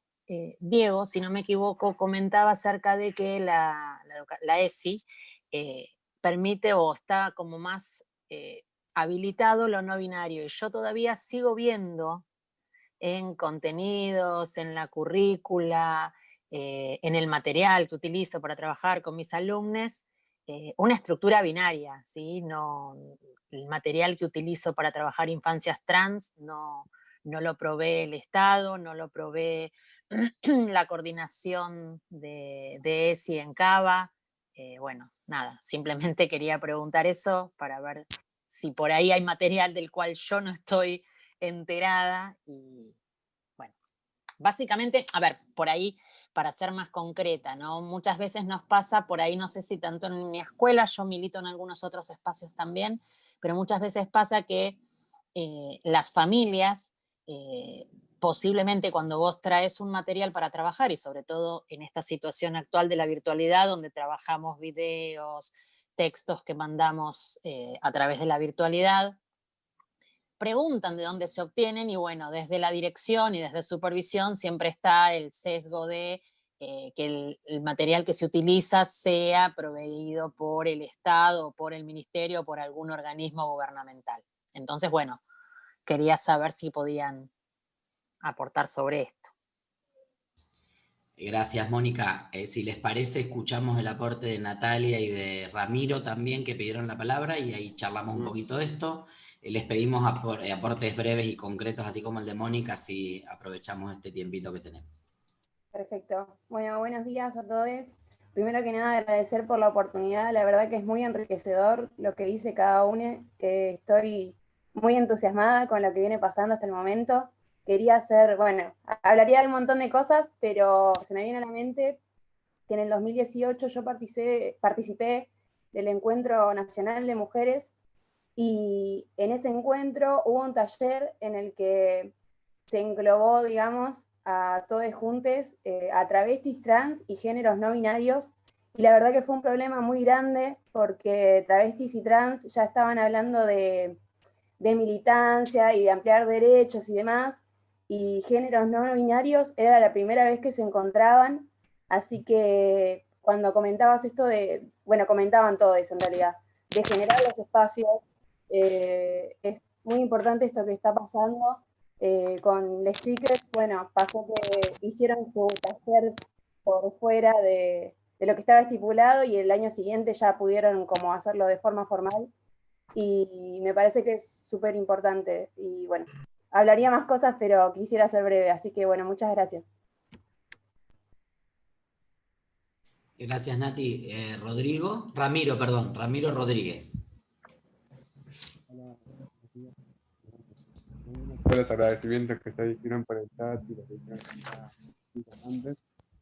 Mi pregunta es más que nada sobre una duda, que es, bueno, ustedes han hablado sobre el tema de que el camino de la lucha homosexual y la lucha transexual van por caminos distintos más o menos, sin embargo ahora están como más unidos, pero el primer ponente, no me acuerdo el nombre ahora, hizo alusión a que en el 1990 se despatolizó, no sé cómo es la palabra, la homosexualidad. Sin embargo, la transexualidad se despatolizó, ahí no me sale la palabra, en 2018, ¿no? O sea, para ver eso de los caminos distintos y lo que es el reconocimiento internacional y eso. Nada, era esa duda. Sí. Si les parece, hago una breve reflexión sobre estos tres temas, después le paso la palabra a Víctor, y si hay otros aportes, también bienvenidos esos aportes. En primer lugar, en relación a lo que planteaba Mónica, el tema de la ESI no binaria, o binaria o no binaria, es real. Yo cuento una anécdota personal. A mí entre las intervenciones y acompañamientos que hicimos del servicio, muchas veces, yo no soy psicólogo, pero era el funcionario a cargo, entonces me tocaba hacer el primer diálogo, y después intervenían los equipos, Andy con el resto de los equipos, y nos tocó intervenir en una situación de una niña trans de 11 años en una escuela del norte de Santa Fe, un pueblo que tiene menos de 1000 habitantes, y bueno, había sufrido una situación de violencia en la escuela. Y cuando llegó a la escuela, nos recibe la directora y la docente para charlar un poco, que nos contaron el contexto y ver cómo podíamos pensar una intervención. Y me hacen recorrer y vamos a la sala donde daba clase tercer grado, creo que era tercer grado, y veo un póster de la ESI, de estos que manda el ministerio, con el cuerpo humano.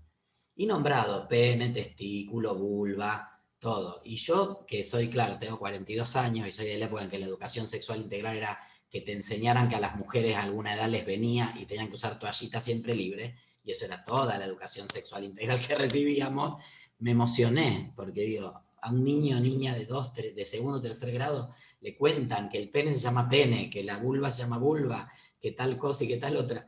Y entonces le hice el comentario y le digo, la verdad que me quedo maravillado lo que es la ESI, que ustedes tengan en el pasillo de la escuela estos póster con los nombres, en un pueblo pequeño, que en general son bastante conservadores, y ella me dice, no, pero el tema es que con esto, esto es importante, dice, pero claro, reproduce el binarismo de los cuerpos y a mí para trabajar con esta niña no me sirve, porque claro, ella dice, mi cuerpo no está representado en ese afiche. Entonces, creo que la ley de ESI ha sido un gran avance, muy importante. Todavía estamos pendientes de que se implemente realmente, casi no se implementa. Un poco decía Mónica, es así, es el esfuerzo personal, individual, el compromiso de cada docente o directivo, etcétera, son casi, digamos, compromisos individuales, pero sí tenemos que empezar a pensar que mientras seguimos empujando para que se implemente la ESI hay que desbinarizarla. Esto es un desafío importante porque seguimos pensando los cuerpos en clave. Y ahí encadeno un poco con lo que planteaba el otro compañero, que en relación a Ramiro, en relación a por qué la despatologización trans llegó tarde, que tampoco es 100% una despatologización, es un cambio de categoría, ahora se llama incongruencia de género, eso tampoco, o sea, siguen siendo algo raras las personas trans, siguen teniendo algo, que tal vez no es disforia, tal vez no pareciera ser una patología, pero es una incongruencia. A ver, acá digamos, seguimos pensando en que el género y la sexualidad va atado a ese modelo binario, y eso genera mucha resistencia. Cuando nosotros hablamos de ley de matrimonio igualitario, y por qué tal vez llegó antes la despatologización de la homosexualidad en el año 90, perdón, lo digo acá en confianza, no lo repitan, es porque los trolos llegamos a espacios de poder a los cuales las personas trans no llegan. Entonces, en algún momento, el lobby gay, diría el Papa, y lo digo en términos valorativos positivos, en algún momento los trolos y algunas pocas lesbianas que habremos estado en determinados espacios, logramos incidir para que eso se modifique. Como el colectivo trans no llega, y como en la construcción de nuestro colectivo ha sido progresiva la ampliación el entendimiento ampliado de que todos somos un colectivo, de que el patriarcado nos cruza a todos, de que la lucha es conjunta, bueno, tardamos en admitir en asumir esa lucha. Yo les contaba de la Marcha del Orgullo, y hasta la cuarta las trans en Buenos Aires no pudieron marchar. Entonces, son procesos históricos, no para llorar, digo para pensar. Son procesos históricos y bueno, hay que seguir empujando porque la incongruencia de género tampoco nos alcanza, a pesar de que hoy la agenda trans es una agenda que está mucho más visible y mucho más presente. Y bueno, creo que tiene que ver un poco con esto. También hablaba Nati de el tema de las identidades no binarias.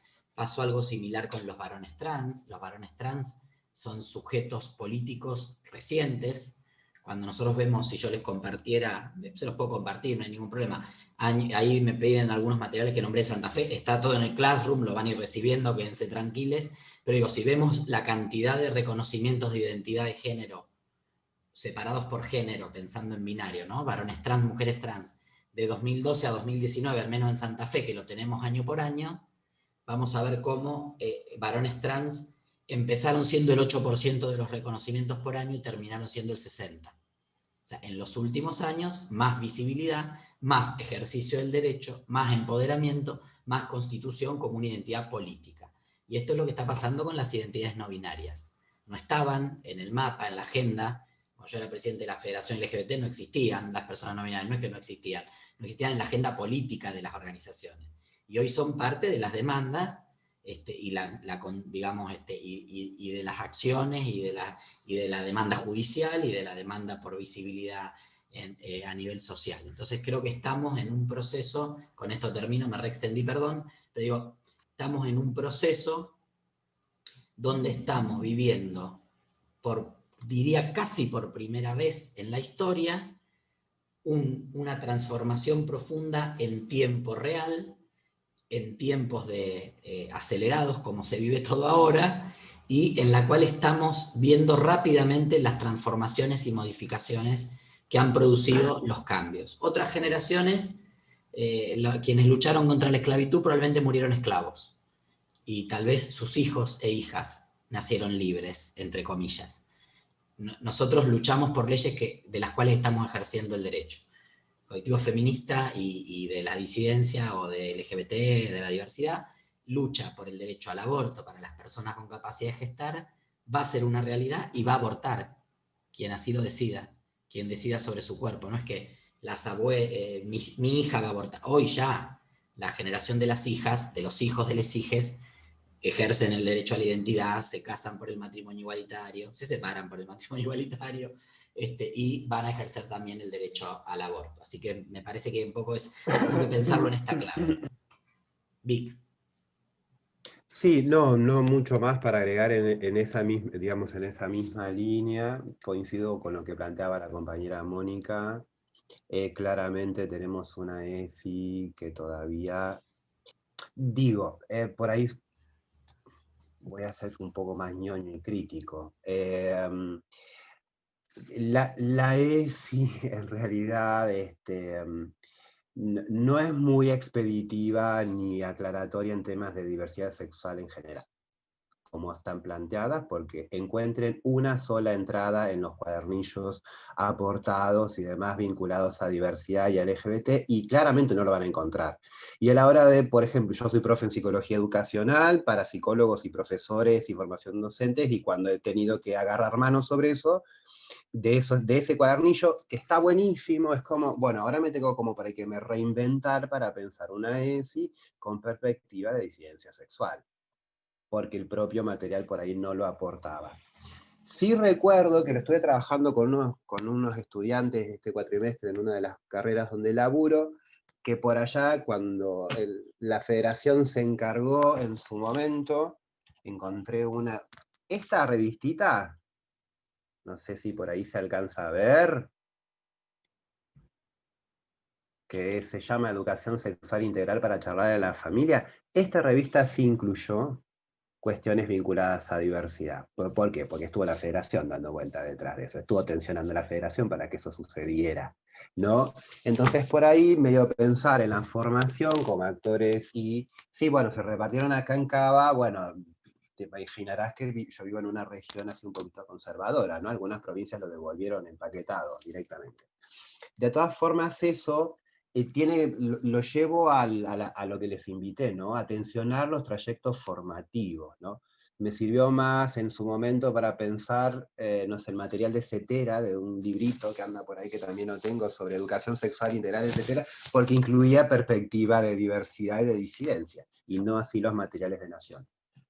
Lo que no quiere decir es de que, bueno, esta ley de ESI es una porquería. No, todo lo contrario, hay que tensionarla, porque respondió un momento, una época, 2006, chiques, respondió un momento, una época que hoy por hoy las propias identidades no binarias están tensionando el espacio público y están tensionando nuestros trayectos formativos.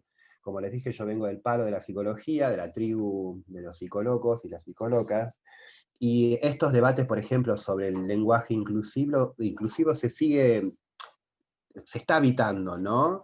De hecho, una de las asociaciones más importantes en el mundo, que es la IPA, la Sociedad Americana de Psicología, en el último manual de estilo de escritura de redacción científica tiene todo un capítulo sobre escritura libre de sesgos. Y dentro de la escritura libre de sesgos está género, interculturalidad, discapacidad, y demás, porque bueno, a través del lenguaje nominamos una realidad y esa realidad está plagada de sesgos muchas veces. Entonces, creo que está bueno, pero bueno, la incorporación del lenguaje inclusivo no es una moda. Yo siempre digo de que en realidad es una incorporación biopolítica, ético-política. Y sobre la despatologización, eso sí, por ahí medio como un poco aportar, coincido con lo que dice Esteban, hoy hay una zona un poco gris en relación a la identidad de género en la CIE 11. No obstante, en el DSM-5 se sigue, ¿saben lo que es el manual del DSM-5? ¿no? El manual de los desórdenes estadísticos, de los desórdenes mentales. Muy, muy alejado de nuestra Ley Nacional de Salud Mental, que habla de padecimiento. La disforia de género todavía sigue estando como categoría diagnóstica.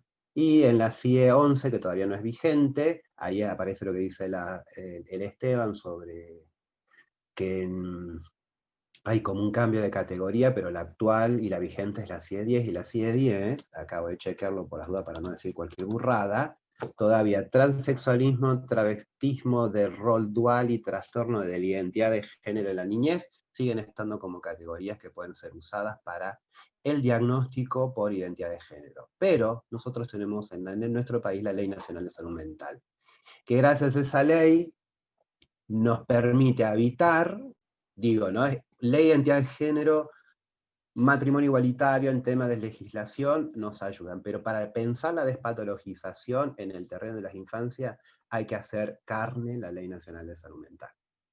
Por más de que hay que hacer carne esto y militarla y activarla. Bueno, un poco comentarles un poquito eso sobre la despatologización. Y me llamó un poquito acá la atención, acá había hablado una persona, sobre la construcción de la homonorma que reproduce el binarismo y ciertos estereotipos de habitar el cuerpo.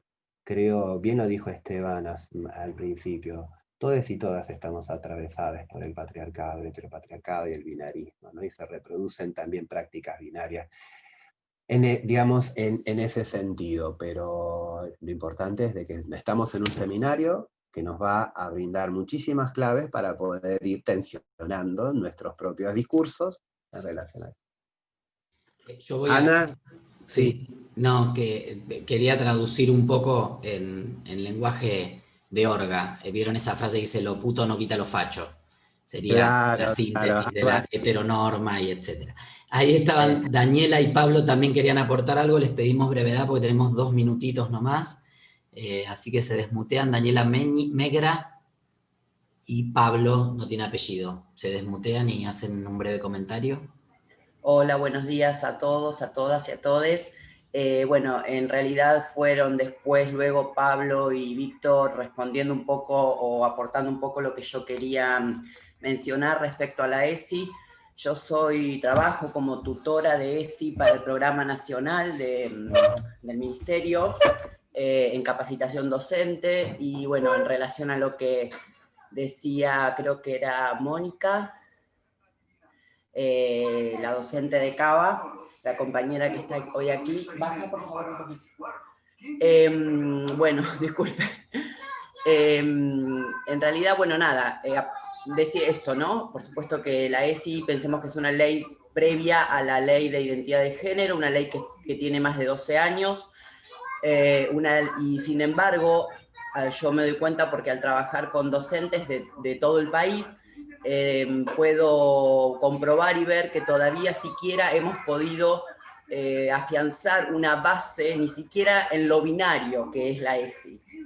Hoy en día, 2019, 2020, encontramos, o me encuentro yo en la capacitación misma con docentes que aún no pueden diferenciar el sexo del género, y docentes que se resisten a implementar la ESI por creencias personales, que no pueden entender que es algo que va más allá de una creencia personal, que es una ley y un derecho de los niños, niñas y niñas.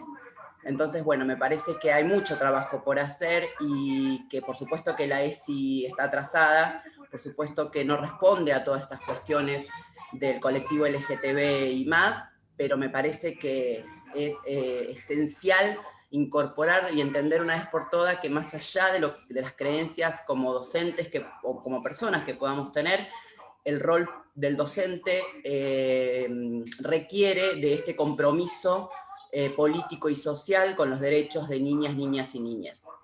Bueno, culmino acá porque tengo a mi niño el propio. Gracias, Daniela. Gracias. ¿Y Pablo?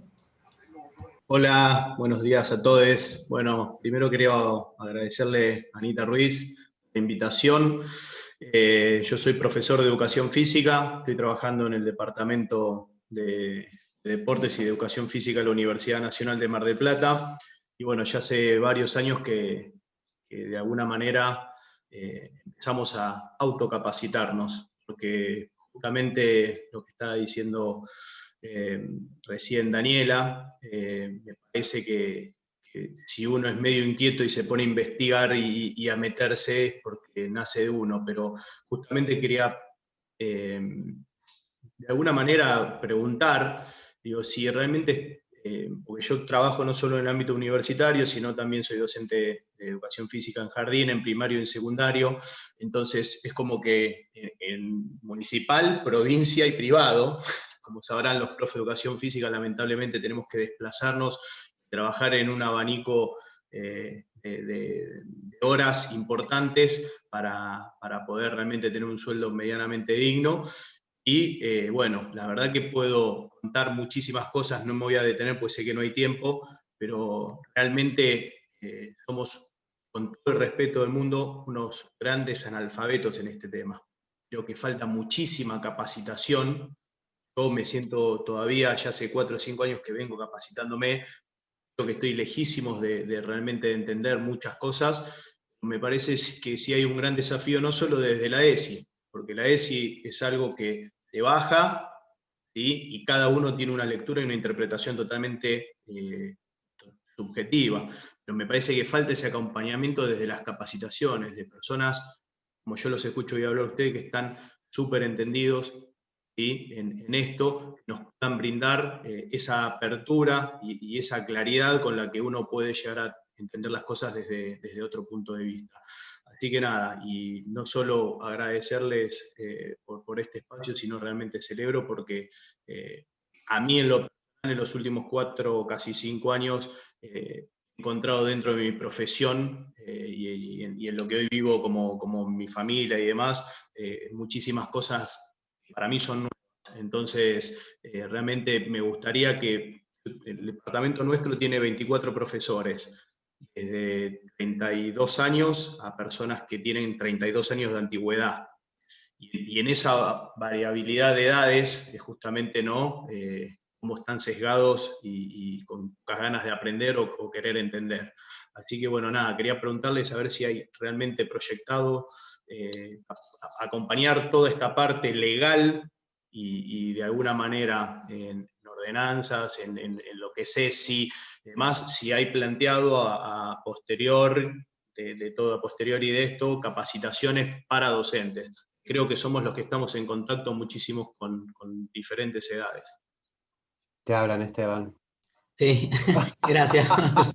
Gracias, Pablo, por el aporte. No, la idea, a ver, 2 cositas en relación a 2 temas que salieron que me olvidé y creo que con esto ya podemos ir cerrando.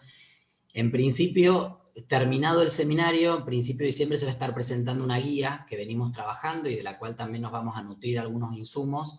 No es una política pública, pero sí es, digamos, un aporte desde el instituto y desde este equipo que estamos trabajando este seminario, una guía que tiene una parte teórica y también va a tener una parte de estrategias y práctica para trabajar todo lo que tiene que ver con las infancias trans en distintos ámbitos. Quienes participen de los talleres, de los últimos módulos de taller, también van a estar, vamos a estar trabajando algunas técnicas, algunas dinámicas, y vamos a estar viendo algo de lo del marco legal que decía Pablo, y de alguna manera la idea era que esto, el cierre de este encuentro, que puede ser, después veremos si conviene grupal o individual, pero que la idea es que el cierre de este encuentro sea una propuesta concreta, de una acción concreta. Entonces, si vemos que en los equipos de la universidad hace falta pensar resoluciones internas, capacitación en determinados temas, algo específico en el ámbito de la educación física, que como dice Pablo, es de lo más binario, retrógrado y recalcitrante de la educación, con perdón de Pablo, pero digo en general, es donde todavía hay incluso un reducto machista. Yo les cuento, acá en Santa Fe, el Ministerio de Salud de Educación sacó una resolución para hacer educación física mixta en todas las escuelas, y los docentes de educación física se opusieron. Y la impugnaron, y quedó al final que 1/3 de las escuelas se pudo, y en el otro no se pudo. Entonces, bueno, que esto que estamos debatiendo se transforme en una práctica, que puede ser una política pública en un municipio, que puede ser una acción concreta en un centro de salud, o en un centro comunitario, como vemos que hay equipos y personas que participan de ahí, que puede ser una práctica concreta de formación a nivel institucional en la universidad, que puede ser una ordenanza o una propuesta de elaborar un proyecto de ley. Vamos a ver en marco legal, vamos a ver cuál es el estado de las infancias trans, no binarias y de género variable en el marco normativo de las provincias. Eso lo vamos a ver en el 3er módulo. O sea, estamos abriendo debates y posibilidades para pensar y que efectivamente esto tenga un correlato práctico, ¿no? Que me parece que es lo más interesante, que no nos quedemos simplemente con el... Porque en general, lo decía Víctor al inicio, o creo que Diego, la mayoría de las personas que nos anotamos, participamos, ya tenemos una inquietud, conocemos algunas cosas, tenemos algunos conocimientos, bueno, que esto sirva para darnos herramientas y a su vez que esas herramientas permitan transformar nuestros propios entornos y prácticas, es digamos, un objetivo muy deseable de este seminario. Bueno. Si te parece, Esteban, vamos cerrando porque ya dijimos... Cerramos el video, video... Particularmente hay varias preguntas y aportes ahí. Creo que lo van a profundizar, ¿sí? Hola. ¿Quién habla? Virginia. Virginia, ¿qué tal? Buen día a todos. Lo breve, ¿puede ser? Dale. Soy Virginia Sañudo, médica pediatra, trabajo en un centro de salud y atención primaria acá en la Municipalidad de General Pueyrredón. Estoy acompañada por Sofía, Camila, que son estudiantes del FO de la Universidad FASTA. Y lo que, bueno, me siento muy identificada con el pediatra que estuvo hablando de UNICEF, donde nos hizo el aporte de que nosotros tenemos una formación que tiene totalmente con otros paradigmas, y bueno, la importancia de poder capacitarnos, de poder sensibilizar en esta temática y otras más. Y lo que quiero hacer el aporte es tensionar, me encantó esa palabra de Diego, tensionar y hacer un pedido de urgencia para que en los centros de salud tengamos un espacio de acompañamiento, de escucha y de abordaje en estas infancias, porque como decían anteriormente en otro encuentro, los trans no nacen adultos, y creo que nos debemos, los que trabajamos en salud y sobre todo mis colegas y bueno, todos los que acompañamos las infancias desde el nacimiento, ese espacio que no está, que no existe, que está silenciado o que está, no sé, falta de sensibilización, me da la impresión. Así que ojalá llegue a muchos lugares esta necesidad que yo planteo de que las infancias trans deben ser acompañadas desde el primer momento que acuden al centro de salud. Y por eso también mi capacitación en cómo debemos acompañarlos y acompañarlas, qué hay que hacer, que eso también tenemos que buscar las capacitaciones y las sensibilizaciones. En cómo, que no lo sé. Gracias. Gracias, Virginia. De eso se trata, justamente, todas esas herramientas, y eso vamos a estar trabajando en estas semanas. Bien. Bueno, si les parece, vamos cerrando. Nos vemos la semana que viene. Agradecidos de cada uno de los aportes. Ana Laura y Ana, la verdad, una genia. Bueno, Diego tuvo que retirarse porque tenía otros compromisos. Esteban, gracias por la posibilidad de poder... Y en la confianza de que pudiera coordinar este espacio, y por sobre todas las cosas, gracias a todos y todas ustedes que escucharon ahí atentamente y que se mantuvo el número de compañeros ahí, y que nadie se escapó de la clase. Gracias y nos vemos el martes que viene. Hasta luego. Gracias, nos vemos. Chao, chao.